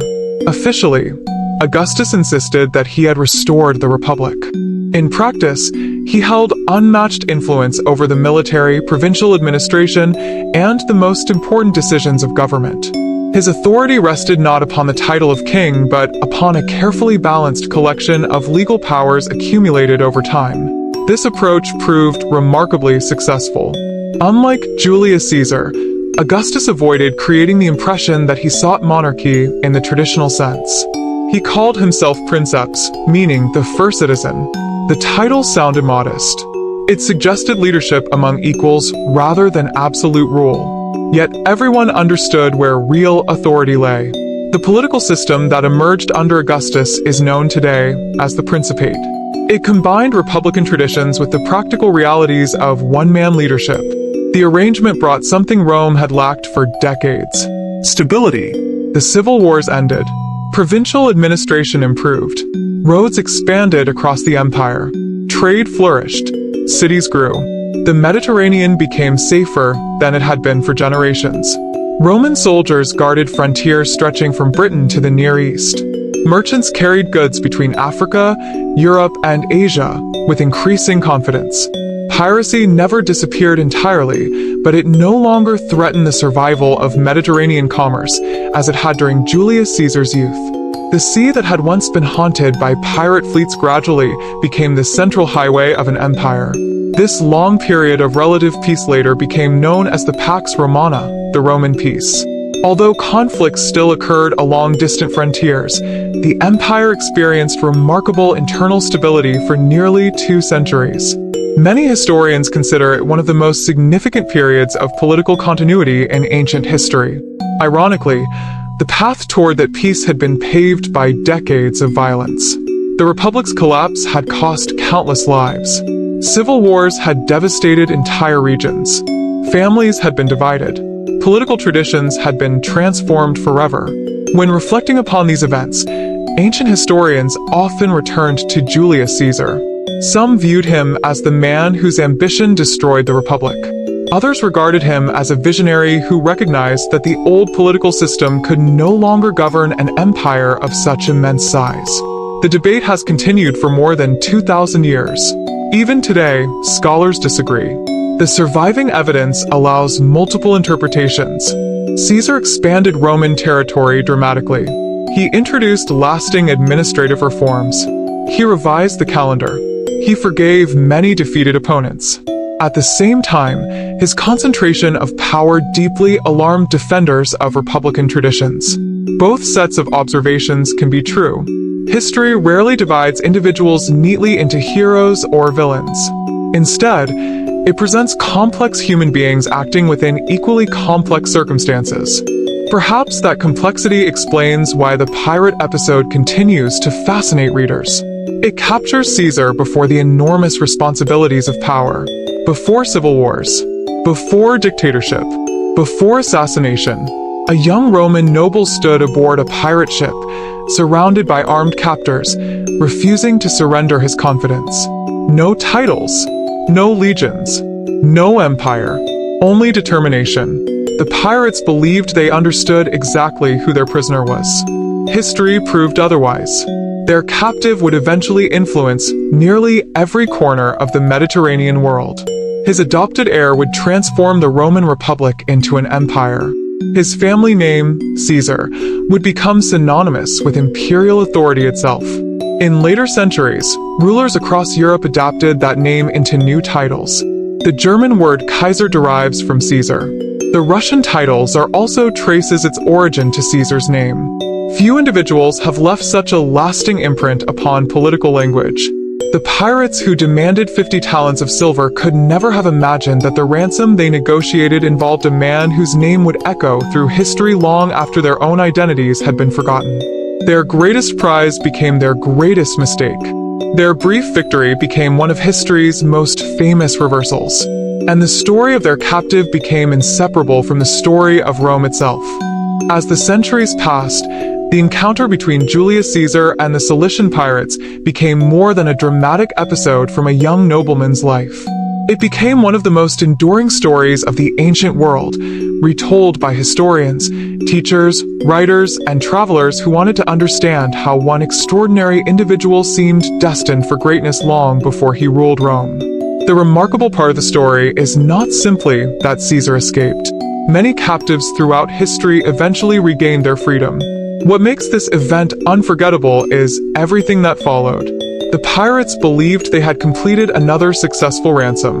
Instead, they unknowingly helped create one of history's greatest legends. Their prisoner did exactly what he had calmly promised. He returned. Ancient historians such as Plutarch, Suetonius, and Appian all preserved versions of the episode. Their accounts differ in certain details, as ancient sources often do, but they agree on the central facts. Caesar was captured near Pharmacusa. A ransom was demanded. He insisted it be increased to 50 talents. After approximately 38 days in captivity, he was released, raised a small naval force, pursued the pirates, captured them, and carried out the punishment he had promised. These core events have remained remarkably consistent across the surviving historical tradition. Some details, however, remain uncertain. Exactly how many pirates took part? Who commanded the pirate fleet? What conversations occurred each evening aboard the ships? What expressions crossed their faces when Caesar first declared that 50 talents was a more appropriate ransom? History cannot answer every question. The ancient world left no recordings. No eyewitness diaries survive from the pirates themselves. Only the writings of later historians allow us to reconstruct the event. Responsible history accepts both what is known and what must remain uncertain. That balance is part of the discipline itself. Over the centuries, artists painted the scene countless times. Some imagine Caesar standing proudly on the deck, speaking confidently while armed pirates laughed around him. Others emphasize the dramatic moment of his return, with Roman ships appearing on the horizon as the pirates realized their former captive had kept his promise. Novelists expanded the dialogue. Film and television adapted the episode with varying degrees of historical accuracy. Each generation found something different within the story. Some admired courage. Others admired determination. Still others focused on the dangers of the ancient Mediterranean, where even wealthy Roman nobles could suddenly become prisoners. Historians, however, often see something deeper. The pirate episode provides one of the earliest surviving portraits of Caesar's personality before political success transformed him into one of history's most powerful figures. Long before Gaul, long before the Rubicon, long before the Civil War, long before the dictatorship, there was already a young man who refused to surrender mentally, even when physically powerless. That consistency across his life fascinates scholars. The confidence displayed aboard a pirate ship appears again during the Gallic campaigns. It appears during the crossing of the Rubicon. It appears at Pharsalus. It appears in Alexandria. It appears throughout his public career. Whether admired or criticized, Caesar remained remarkably consistent in his belief that difficult circumstances could be changed through decisive action. The pirates never understood this. To them, he looked like another wealthy traveler. Rome itself would later make a similar mistake. Many senators believed Caesar could be controlled through ordinary political pressure. Others assumed military victories would make him satisfied enough to return quietly to private life. Repeatedly, people underestimated the scale of his ambition. Yet history also reminds us that confidence alone never guarantees success. Caesar achieved extraordinary victories, but he also accumulated extraordinary enemies.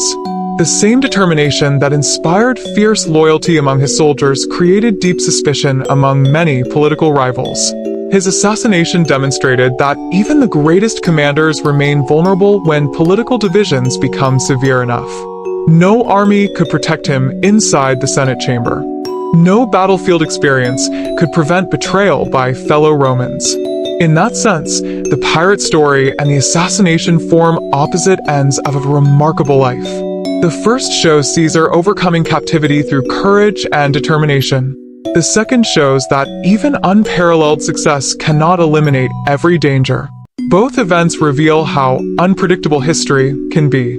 Looking beyond Caesar himself, the pirates unknowingly became part of a much larger transformation. The Roman Republic they lived under eventually disappeared. The empire that replaced it dominated the Mediterranean for centuries. Roads, aqueducts, cities, laws, and institutions spread across 3 continents. The Julian calendar introduced by Caesar became the foundation for the calendar still used throughout much of the modern world after later refinement into the Gregorian calendar. His writings continue to be studied by students of Latin. Military academies still examine his campaigns. Political thinkers continue debating his legacy. Few people in history have influenced so many different fields. Meanwhile, the pirates vanished almost completely from memory. Their ships rotted away. Their camps disappeared beneath changing coastlines. Their names were forgotten. Their families disappeared into the ordinary flow of history. Only because they crossed paths with Julius Caesar do we remember them at all. Perhaps that is the greatest irony of the entire story. The men who sought quick wealth through kidnapping accidentally secured a place in history, not because of anything they accomplished, but because of the identity of the prisoner they failed to understand. For more than 2,000 years, readers have returned to this episode because it captures something timeless about human nature: the danger of underestimating others, the power of determination, the uncertainty of fate, and the extraordinary truth that history's greatest turning points often begin with moments that seem, at first, almost ordinary. A small ship sailing across the Mediterranean, a band of pirates searching for ransom, a confident young Roman on his way to continue his education. None of them could possibly have imagined that their brief meeting at sea would become one of the most famous encounters in all of ancient history. The story began on quiet waters. A young Roman noble set sail across the eastern Mediterranean, expecting nothing more than another stage of his education. Instead, hidden among rocky islands and narrow sea lanes, a band of Cilician pirates changed the course of his journey. They believed they had found another wealthy passenger. They counted silver before they understood the man standing before them. They laughed when he insisted that his own ransom should be higher. They smiled when he joked that one day he would return and crucify them. To the pirates, those words sounded impossible. To Julius Caesar, they were simply a promise. History remembers what happened next.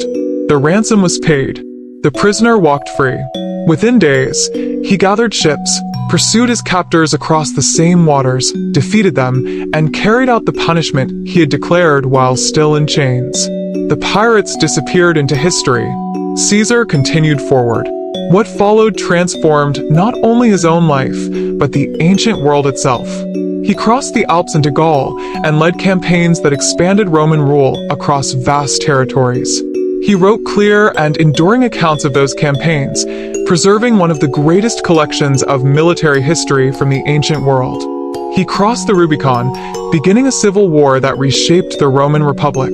He defeated Pompey at Pharsalus, intervened in Egypt, supported Cleopatra's return to power, overcame resistance in Africa and Hispania, and emerged as Rome's most powerful leader. He reformed the calendar, reorganized government, settled veterans, and introduced changes that continued influencing society long after his death. Then came the Ides of March. Not on a distant battlefield, not aboard a pirate ship, not while leading his legions. He died surrounded by fellow Romans inside a meeting of the Senate, struck down by men who believed they were saving the Republic. Yet the Republic they hoped to restore never truly returned. Instead, another generation of conflict followed. Octavian, the young heir adopted in Caesar's will, eventually defeated every remaining rival. As Augustus, he established the political system that historians recognize as the beginning of the Roman Empire. The Mediterranean became more secure. Trade flourished. Roads connected distant provinces. For generations, Roman peace spread across lands that Caesar himself had helped unite. The pirates who once terrified merchants became little more than memories preserved in ancient texts. Looking back after more than 2,000 years, the encounter between Julius Caesar and the pirates remains remarkable because it feels almost impossible. A prisoner who behaved like a commander. Captors who laughed at the very warning that would later seal their fate. A brief moment at sea that revealed the character of a man long before history gave him the power to shape nations. The surviving ancient sources do not answer every question. Some conversations have undoubtedly been polished by generations of storytellers. Some details have faded with time, but the central truth remains firmly rooted in history. Julius Caesar really was captured. He really did insist that his ransom be increased. He really did return. And the pirates who believed they had won discovered too late that they had underestimated one of history's most determined men. As the waves continued rolling across the Mediterranean, they erased the tracks of every ship involved. The wooden hulls disappeared. The harbors changed. The camps vanished. The silver changed hands countless times before disappearing into history. Only the story remained. It survived because generation after generation believed it was worth remembering. It reminds us that history is often shaped by moments no one recognizes at the time. A conversation, a decision, a promise, a voyage across an ancient sea.